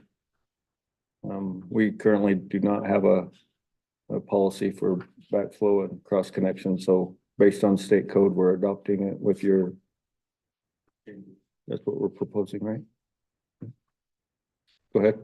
Yeah, we already adopted a new policy. Right. Yeah, so the Just policy the was ordinance. adopted, and then these are just the changes to make our code that we had in place with a few of the state Okay. recommendations. And Cal reviewed it today and said it was fine. You gave a thumbs up? 2 items. Okay. Just one spelling, Denise. Okay. This is on page 3. Paragraph 2, just an extra letter. Yeah, yep. And then question for Ty.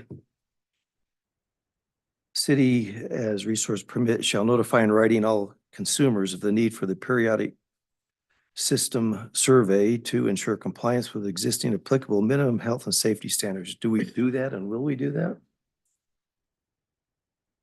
On page 3. Is that Not in the right place. right there if you want it? If it's adopted, we will. But I think we just put it out in the. Yeah, I think we do. Yeah, it'd just be in everybody's bill. And so a survey is just asking about backflow installations?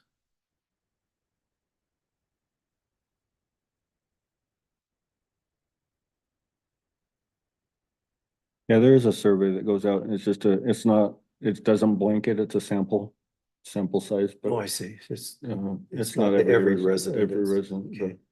But it would be a questionnaire. then, it Just a sounds like. questionnaire, just, you have this connected, you have that. Okay. It's, Is this also the one that they send out actually and ask for samples throughout the city? no, we collect our own samples at different locations. Oh, because I think they said, okay. Do they? I don't think they have another one though where people take their own samples. I don't think those are considered valid, but maybe, I don't know. I don't know, but yeah, well, Yes, you will. yeah, we will if it's adopted. I think we already do. So help me remember, was there still some that didn't have this in the city? Didn't have secondary water? I didn't have a backflow. Backflow? Oh, Yeah. sure there are. Yeah. Yeah, find them. But as we replace meters, we replaced 200 and something meters. I think we upgraded as we go. But this at least handles new connections. Okay. I'm really surprised we didn't have one in place already. Really did not realize we didn't have that ordinance in place, but And I think we've been doing it for a long time, just, it was discussed a lot when secondary water came on. yeah. Yeah. Where did Cale work before coming here? In Kaysville, Yeah, he told a horror or story. of Farmington. There Or where Farmington. sprinkler system was hooked up Yeah. incorrectly. Yeah. It was a doctor and he didn't even know it, but they narrowed it down and found the source of contamination into the whole city water supply. Yeah, so it's the real deal. So some, if for some reason secondary water wasn't available and you still wanted to use your automatic Mhm. sprinkler system, just Yeah. go ahead and Hook it up. hook it up to your city culinary water. If you don't have some sort of backflow there, you're in Yeah, big trouble. So Yeah, it was going into the Farmington one. well, Is there any more discussion on it, or we good with what Cal presented to us? and Change, then yeah. Trust them to turn it over to them? are you? Yeah, ready for we- a motion? I'm ready for a motion if discussion's done. Mayor, I will make a motion that we adopt ordinance 24-06, an ordinance amending the Title 8, Chapter 8.08, backflow and cross connections of the Morgan City Code, making technical changes, providing for the repealer, providing for severability, and providing for an effective date. Second that. Okay, we have a motion from Tony, a second from Jeff. All in favor? Aye. Okay, Denise, that's unanimous. We have to do a roll call. on We do? ordinances. Okay, Yeah, we should. Dave, Aye. Tony, Aye. Jeff, Aye. Jeffrey. Aye. Okay, that's unanimous now, Denise. Item D, adoption of resolution authorizing a tax certificate and agreement for UAMPS. Firm Power Supply Project and related matters, resolution 24-14, which we've spent some time in work meeting discussing it, and is there any more discussion on that?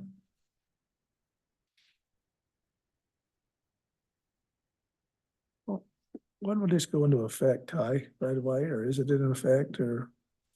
Yeah, so we turn all of our resolutions in it, so it's about a month or two out, but all the resolutions are due in May. So we're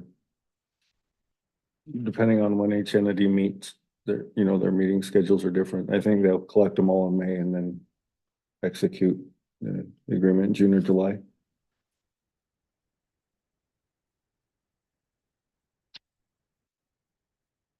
I'm just curious, so all the municipalities or entities in UAMPS adopt this resolution, then you take it to your meeting, I suppose, board meeting? Does everyone there adopt it as a board as well, or? Yeah, so they already have. Oh, okay, So that's why it's coming to the governing bodies is because Okay. everybody's, they've adopted the, okay. everyone's voted on it and then it comes back. Okay. To each governing body. So So they would they just, will, like I said, we've been working on it for like a year. A lot of back and forth, a lot of questions, and then it's discussed in a couple of different projects.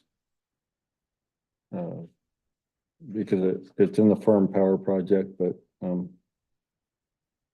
it's gone back and forth and went for recommendation. So it's been, they'll probably do a final vote on it at the board level, but at the project level, it's all been voted on.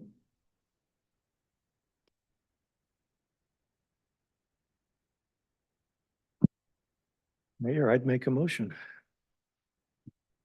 Okay, I'd move to adopt resolution 24-14, a resolution authorizing a tax certificate and agreement for UAMPS Firm Power Supply Project and related matters, subject to an acceptable review by Gary Crane, our city attorney.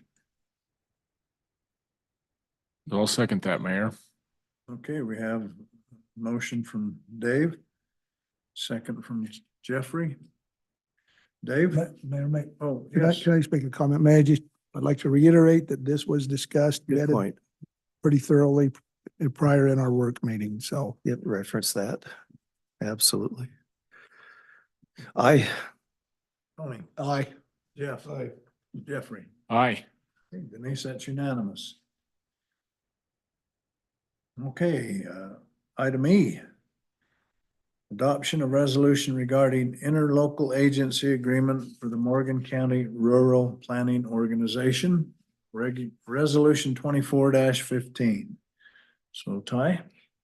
And so we've been meeting as an RPO, which stands for Regional Planning Organization. Originally, when we set it up, it was a joint venture with Weber County and Morgan County.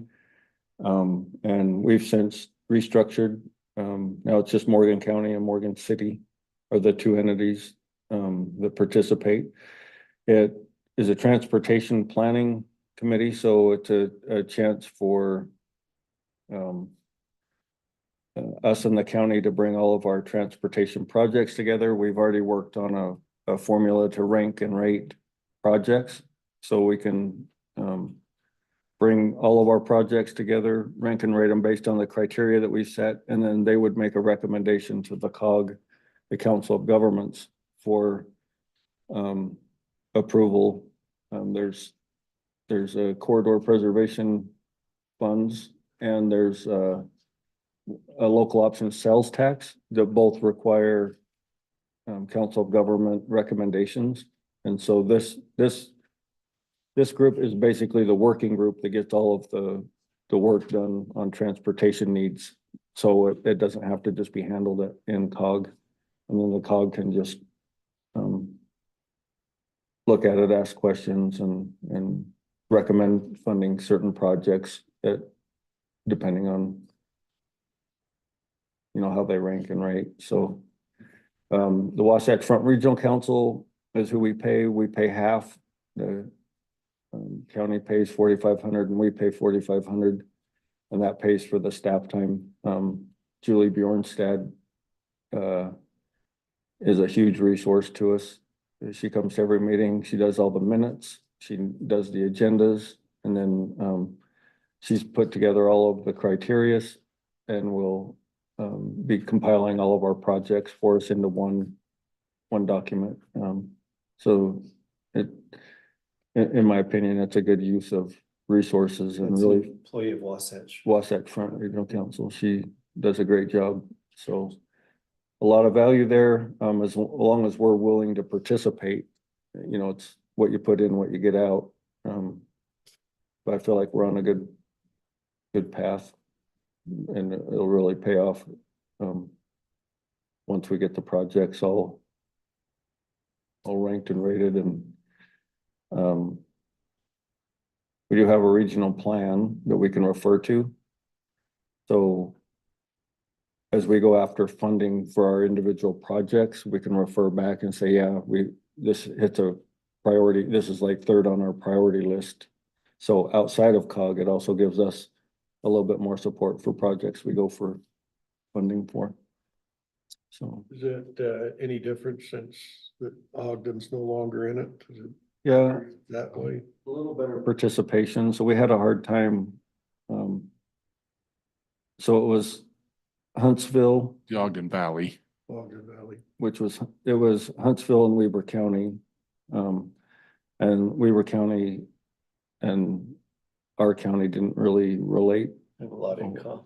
We didn't have a lot in common. We did have like Trappers Loop, and we had some interested projects or joint interest in projects, and it's good now. I think we could have really taken advantage of working with them before, because there's a lot of things a lot of what they're doing in the Upper Ogden Valley that we could have learned planning techniques and stuff here. A lot of roundabouts and trails and stuff that the county has been doing for Upper Ogden Valley, but that's done. Now it's just the two entities, and we get pretty good participation. So that part's good. And then it really facilitates city-county coordination. It's been good. And for Jeff and Dave, COG met last night, and Julie was there, and Julie's a great asset to have to keep us online and moving forward. And, you know, we looked last month at the equation and to rate and rank and put all the information in. And I think we're moving in a really good direction with the RPO. So. Good. Thanks. Ty, why do we need a resolution now? You say this is already in place? Yeah, so when we first established it, we paid like a 3-year, and this is kind of renewing Okay. the Just 3 stay in years. agreement. Yeah, so it's the same.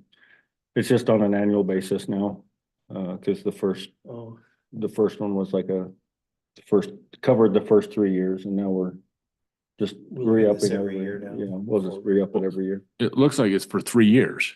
Is this Again. one for 3 years again? If you look at yeah, I think it is. number 4, But we pay annually. but you pay a yearly, Right. You pay- $27,000 for 3 years. 5,000 a year. Yeah. Good catch. I remember that the first time we did it, it was 3 years, so this just renews it. So I didn't catch that. We don't have to pay the whole 3 years up front. Right. $9,000 a year. Speaking of pay, it seems like historically, as we've had financial agreements and arrangements with the county, they pay a 2/3, 1/3 to the city proportion, I guess maybe based on population. Why would this not be similar? Just because it's just two separate entities. It's just a 50-50 because we both participate, but there's no not based on lane miles or we just have this, we can both put in the same number of projects and have the same benefit when it's all said and done. Yeah, I guess we'd benefit from transportation in the county likewise, wouldn't we? Yeah. Okay. Yeah, you know, and outside of this project, this is one of the reasons why the bridge got funded through the COG. And so, you know, it's not necessarily size and scope or anything like that. It's just, Yeah, but we all benefit, the county as well as the city on the bridge for sure. yeah. And likewise, before when we split it up, it was, the 2 cities and the 2 counties all paid equal amounts, even though Weaver County is way bigger. If that makes sense. All right.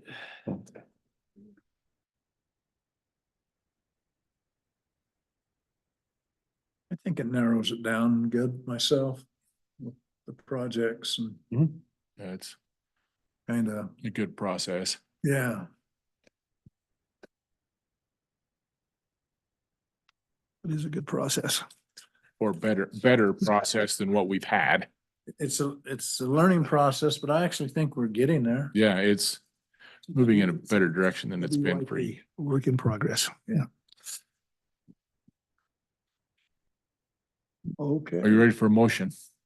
ready. Mayor, I'll make motion to approve resolution 24-15, a resolution adopting and approving the interlocal agency agreement for the Morgan County Rural Planning Organization. I'll second that. Okay, we have a motion from Jeffrey, resolution 24-15. Second by Jeff. Dave, Aye. Tony? Aye. Jeff? Aye. Jeffrey? Aye. Denise, that's unanimous. Let's hurry on to the city council and see if there's any inspiration to bring back. Or if you got something to bring us up to date with, love to hear. I would just report on a get together that we had with the city. The council was invited, mayor attended, Tony was able to attend. I was where we were treated, if you will, to information from staff, which included, I think, any city employee that happened to be available, as well as tours of our service areas, the electricity, the power, the sewer, the water, and came away just more impressed about what's going on in the job you guys are doing than I had before. And I just wanted to say thank you, but mention we've got a great group of employees, and to look at, even though our scope may be small, but to look, as like Ty will mention, to encompass, for example, water from the beginning to the end, the way we do is just remarkable that we do it with the staff that we have. I see Morgan City Water Department waste treatment, and I'm going to guess that that is a result of, as we visited the treatment, the employee Jeff Boren there had put up these slides, and it was suggested that they could be, could he make those available? And my guess is that's what this is. Oh, wonderful. That was nice of him to follow through and do that, but just good presentations,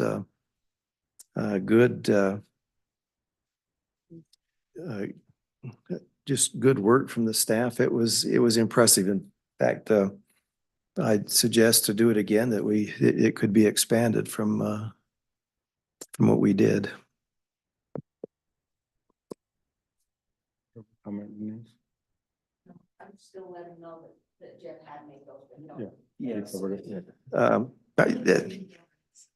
Yeah, that's well done, and I look forward to reading through it. And he was pointing out the slides that he had put them on the wall and said, I asked him a couple of questions. He said, oh, I've got that right here. And he took me over to the slides, to the papers on the wall.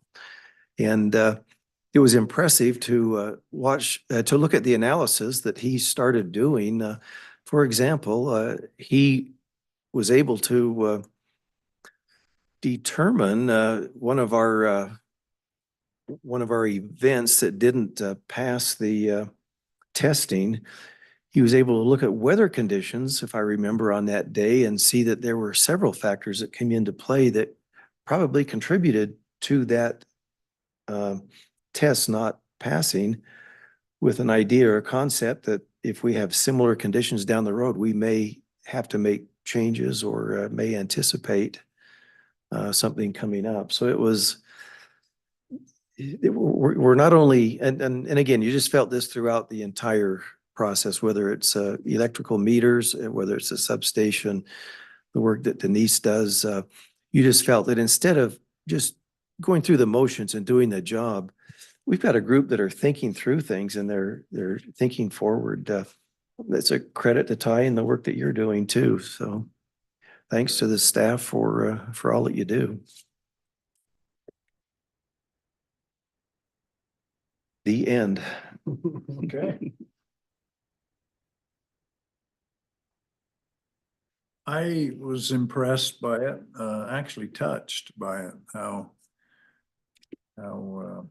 the city operates and our department heads and staff that works there, but It's easier to defend the city, isn't it, Steve, when you go through something like that? yeah, I was so impressed that Ty and I are touring our legislative representative, Kara Birkeland,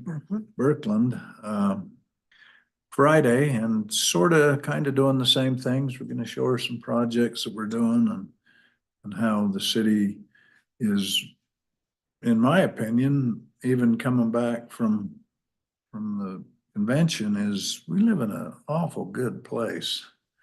And I think the legislatures, at times, my personal feeling is we get ganged up on a little bit. And that every, I'm not gonna say glove, I'm gonna say sock, every sock doesn't fit everybody's foot. And so I just felt that, okay, she's a resident in the county, and just want to give her a good positive tour of so she can be proud. And maybe instead of having 570 or 50 something bills that come across, maybe we can trim it by the legislative arm being, okay, it's successful at what we're doing. So, and I think she'll be extremely impressed. So I learned a lot down at that convention. It helped me a ton. Be a great opportunity to express any concerns we may have too. Yeah. Okay. I just gonna comment, I thought there were some great, a couple of breakout sessions down there that I found really interesting, had to do with housing in the future. The other one was dealing with moving forward, how do I want to word this? The planning commission, the city council is going to become less involved in planning these future developments than they have in the past. The old idea of concept, preliminary, final approval is, it's going out the window. It's going to be handled by staff, and I can't remember, Ty, help me out here. What's the term they used? The land use board or something? Institute?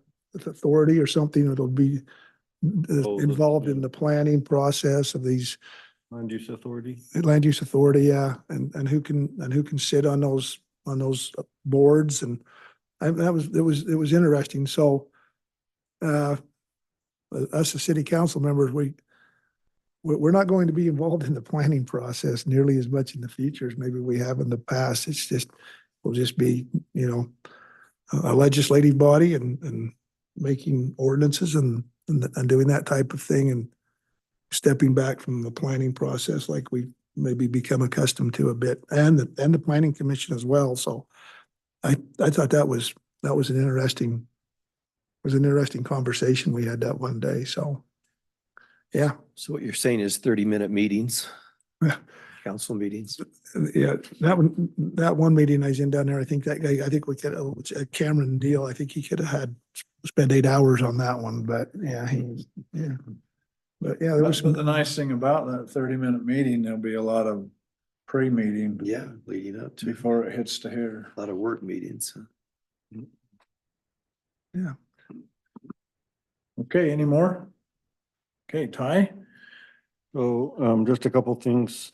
We've been working, the mayor and I met with a group called Excellence in the Community that brings concerts to different places, and they got a grant from the Utah Arts and Museums to bring a concert specifically to Morgan. So they've selected Thurl Bailey, and so he'll be coming May 11th at 7:30 p.m. So a free concert over at the high school, in the high school auditorium. So that'll be fun. We appreciate working with them, and so we're a sponsor, and we'll just be spreading the word. You do need to register though. Oh, yeah, there's a registration link, yeah. Yeah. So if you want to go, let me know and I'll just fill out a registration for you. Better than you. And they're also doing an outreach for students at 6 p.m. So students will be able to go meet them and that sort of thing at 6 p.m. before the concert. So that's a cool event. And then just to let you know, there's with the opening of the train depot, they're having a Front Street Festival. They're going to try and have it every year. This year it's June 1st. So it's going to be kind of similar to Hometown Christmas, but in the summer. So shut down the street and have a festival, food trucks and some prizes, and this year a tour of the train depot. So that'll be fun.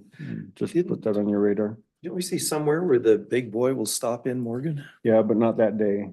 Oh, really? I thought. Yeah, we tried to coordinate. Yeah, Oh, darn it. we tried to coordinate it on that. I can't remember what day. But they did say next time that he comes through that they've agreed to have him stop here, but it didn't coordinate with the dates of the festival. That was the original intent.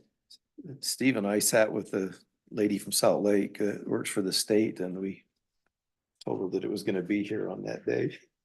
Well, at one time I read where it was, but whatever. Yeah. Well, you lied. Yes. False start. Yeah, so this last thing about garbage cans is a situation we've come up that we don't have covered in policy. So as you recall, Stephanie redid our bills, and our bills go out with more detail than they used to. And part of that detail says for garbage service, it says first and second can, and before it just said garbage service. And we've had a couple people say, I've been charged for 2 cans, but I only have 1 can.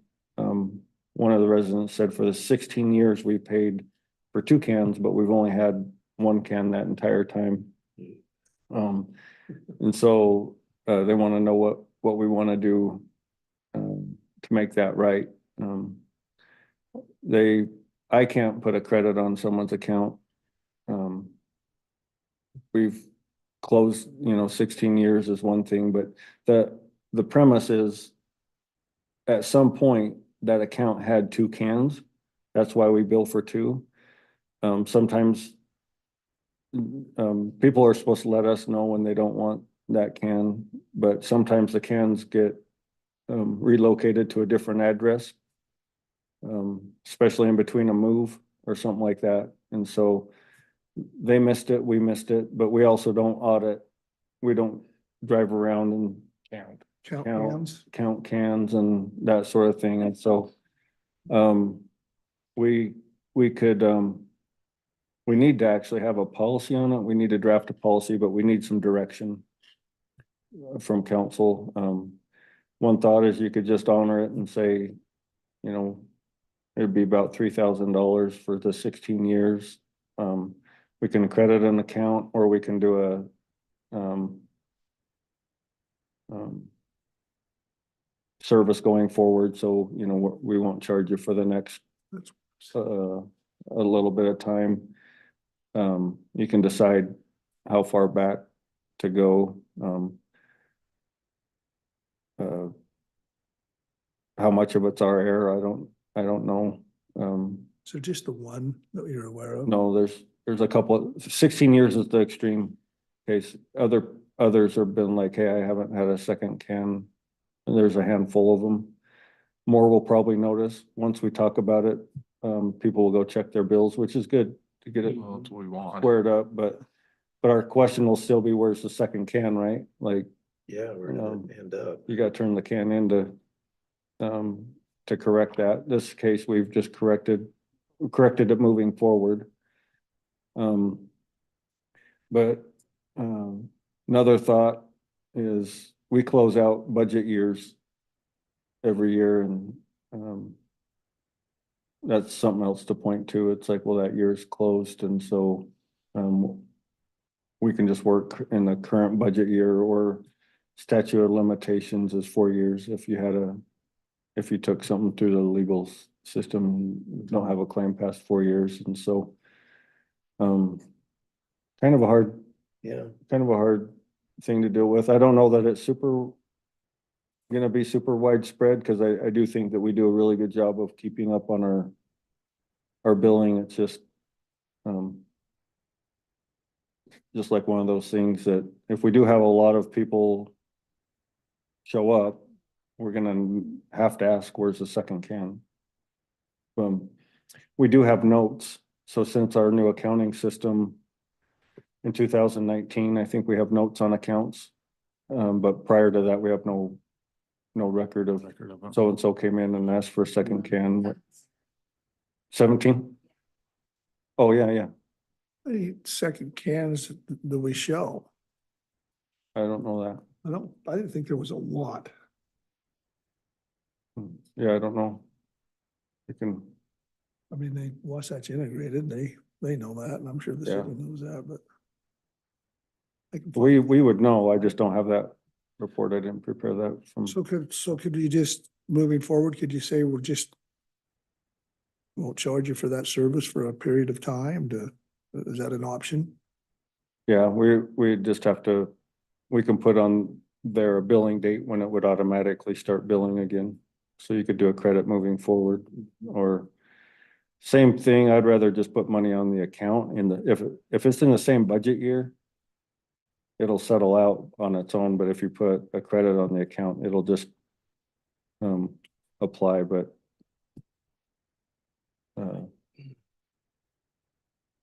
I If- guess I hesitate. or you just say, thanks, we got it corrected. You're welcome. 16 years. Because it's on, how much of it's on the I think homeowner. your argument, Ty, that accounting or budget years have been closed is a valid one, and I think it would be hard to just say, here's credits. I would tend to favor an idea of maybe moving forward, not billing. I think there could be some concession that way. But there'd have to be a limitation, concession for not billing for the period that you claim. And that's the hard part, because it's your word against ours. And just like you say, how do you know they're not just making it up, or somebody doesn't remember or whatever? But I'm wondering if in no event, we wouldn't go any farther forward than say 4 years, which is the limitation, the statute that you talk about. So if you had a 16-year period, okay, we'll start billing you after the end of the 4th year. You'll start getting your regular bill again. Yeah, rate, So what do we rates charge? have also changed over that time too, so. Yeah, how do you go back and figure all of that? What do we charge for second cans right now? I can't. So I don't know. think that kind of opens up a can of worms. Not, I think there's precedent too, that, I mean, it's garbage cans today and something else tomorrow that I didn't get this service or didn't do that. How do you keep all of that in check or in balance? So So in their defense, they would have thought that's just what the garbage fee was when they moved in. Mhm. 16 years ago. Mhm. And then, of course, it's gone up some, but well, it's like Ty says, though, they probably had 2 cans at one time. probably the previous owners did. But yeah, somebody did. Somebody did, Yeah. or they could have. But now we identify the number of cans, Mhm. which is a much better system, Mhm. but I don't know. What do you guys feel? I'm almost to the opinion. Thanks for helping us see the error of our ways, and we're doing much better now, and we'll bill you for 1 can How you go back? Oh, back. You can't go back. I wouldn't go back that far. I- I wouldn't suggest we do that, but Yeah, I don't. Year maybe. Again, I wouldn't feel good making a credit contribution or a cash contribution going backwards. If we No. did anything, it'd just be. not charging for Yeah, the service not for a period of charging time. going Yeah, forward. and I Not charging. going you know, forward. I can't remember what our second can cost is. I mean, right now it's $19, and so you got what? You've got another 10 probably at least on top of that for a second can. I got, 36, and I got to think that. 38, so it's just double. If you have 2 cans, it's double. Yeah, if the second cans cost as much as the first can. Yeah, that's substantial. So I guess unless you went and talked to your neighbor and he says, I pay 19 a month, and he says, well, I pay 38. Why? And It's catch-22, but I think there's a little bit of responsibility on with both parties a little bit on that Yeah, as that's why well. you Like, can't just yeah. go unlimited, but There's really no good way to audit cans, because even if you have 2, people might only put 1 out, yeah. Yeah. and catching them on all the right days and. And like you say, they could have given it to their neighbor. I'm paying the same price for garbage. I don't need it. You do. Here's the extra can.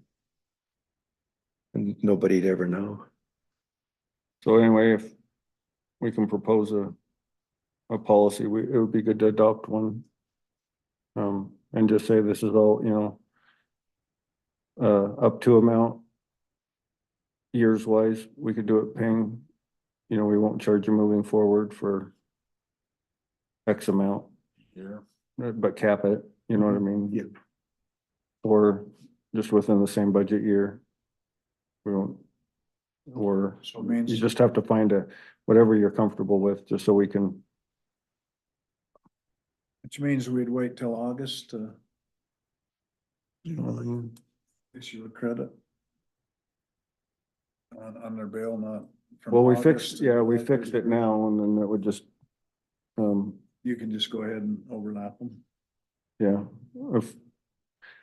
if we're moving forward, you could just set whatever date you want on it.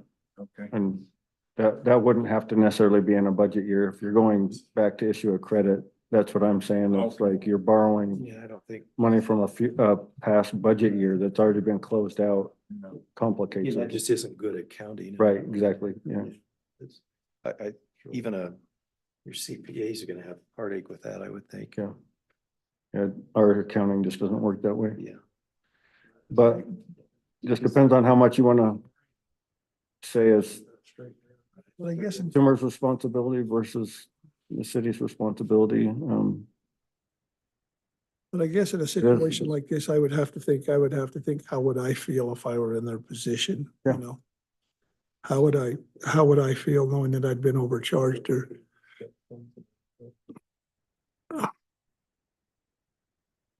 I guess and having said that, I certainly don't think we go back 16 years, but you know, maybe we do issue some sort of a, you know, we don't charge them for a period of 3 years or something like that, just sort of a good faith thing. I don't know, you know, that Well, might. you could do an up to, so the policy would be something that we could apply.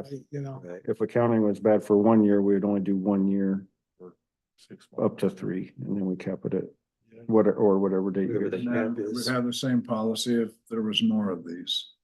Yeah, that's not one policy that applies yeah, to. would fit all. Yeah, Somebody says I've paid for 2 Well, cans it's a for little- 18 months, you could go, if you had a 3-4 year cap, you could go forward 18 months and we won't assess a bill. And I think most people would, if you offered them anything, they'd say, well, yeah, my mistake, your mistake, I Yeah. got something back. Let's shake and go on it. Even if you went a year out and said, okay, well, we won't charge you for, you know, a year. At least it would be something. Mayor, can I ask a question? So if you put a credit on their utility account, will it just be a credit for garbage? No, it would just apply It'd to be their for everything, utilities. so It would just go away the next, it would be applied to their electric, their That- water, their everything. yeah, that's the challenge. Yeah, Um, I don't think we. Which do that credit. takes away from the water fund and the electric Right. fund the and, mixing funds. yeah, and they're not, Yeah, or someone has to manually every month just do a Yeah, credit no, just for it's- okay. that one, so. Create extra. You said the forbearance or the fact that we didn't charge could be automatic. You just put a date in there of when the charge will begin and there's no charge up until that date. That's how that could work. Yeah, and it would only be for garbage. So the garbage portion of the bill could be zero charge for however many months moving forward and Until say July 1 of 2025 or something like that. yeah. 12 months. or So, 15 Yeah, and months or so, whatever it you is. know, even the people that reached out, they were like, just give us a second can and don't charge us for 2 cans for, you know, the next 8 years, but it wouldn't, I'm not proposing, like, you don't try and make it, but what I'm saying is some of them are even open to say, well, I paid for a second can, let's go ahead and give me a second can and maybe that lasts for a year. You know, we offer them instead of just their one can, but cap it at however long you feel comfortable. Do you think But- if you could, or does it get too complicated if you had a choice, either a no billing for a period or 2 cans for a period? Does that get too cumbersome? No. It's Could you, just a- what about a choice? An either or. Yeah, either or. You say, here's your options. You can either take 2 cans for the next year or 2 years, whatever we decide it is, or you can not have a billing for the 1 can for the next period. Yeah, you could just do it up to, because if it was only bad for the last 3 months, Right. you'd only do 3 months moving Exactly. forward. Up to that cap. Yeah. Yeah. And just say, we just don't do anything past a certain point, whatever you feel comfortable with. So is that something we vote on tonight? Just give me the direction so we can come back with a policy, Yeah, it'd be, like would, So I'm just gonna ask you individually how you feel. Okay. Dave? yeah, I express, I don't think we can go back into prior budget years and give credits. That's poor accounting, if you will, in my mind. I'd like to see maybe the 2 options. I think, and that'd be no billing for a single can for a period, or 2 cans for the price of a single can for the period. And I'd like to, I'd throw out maybe up to a maximum of 2 years. And then we would be able to have an accounting of that second can, right? We do now because we can put statements on Okay. the customer's account. Tony? Well, I think I'm in lockstep with Dave. I was only gonna say I would have gone out maybe just a year rather than two, but that's Okay. like till July 1 of 25 was my thought, but the same. I smile because Tony, usually it's the opposite. You're going two and I'm only going one.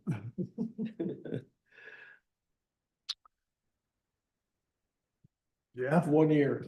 1 year? Jeffrey? I give them an option for 1 year. I'd be fine with that. Okay, well, we're gonna take the majority and go out to 1 year.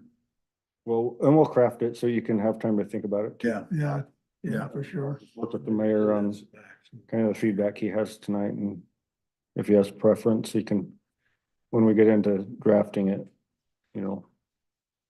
of the mayor, kind of so that. work on the wording of it. That is, right now, we're just recommending that you draft Some something. direction. Okay. But it's a good catch. I mean, it's good that it come to light. Yeah, It's always good to get your book straight.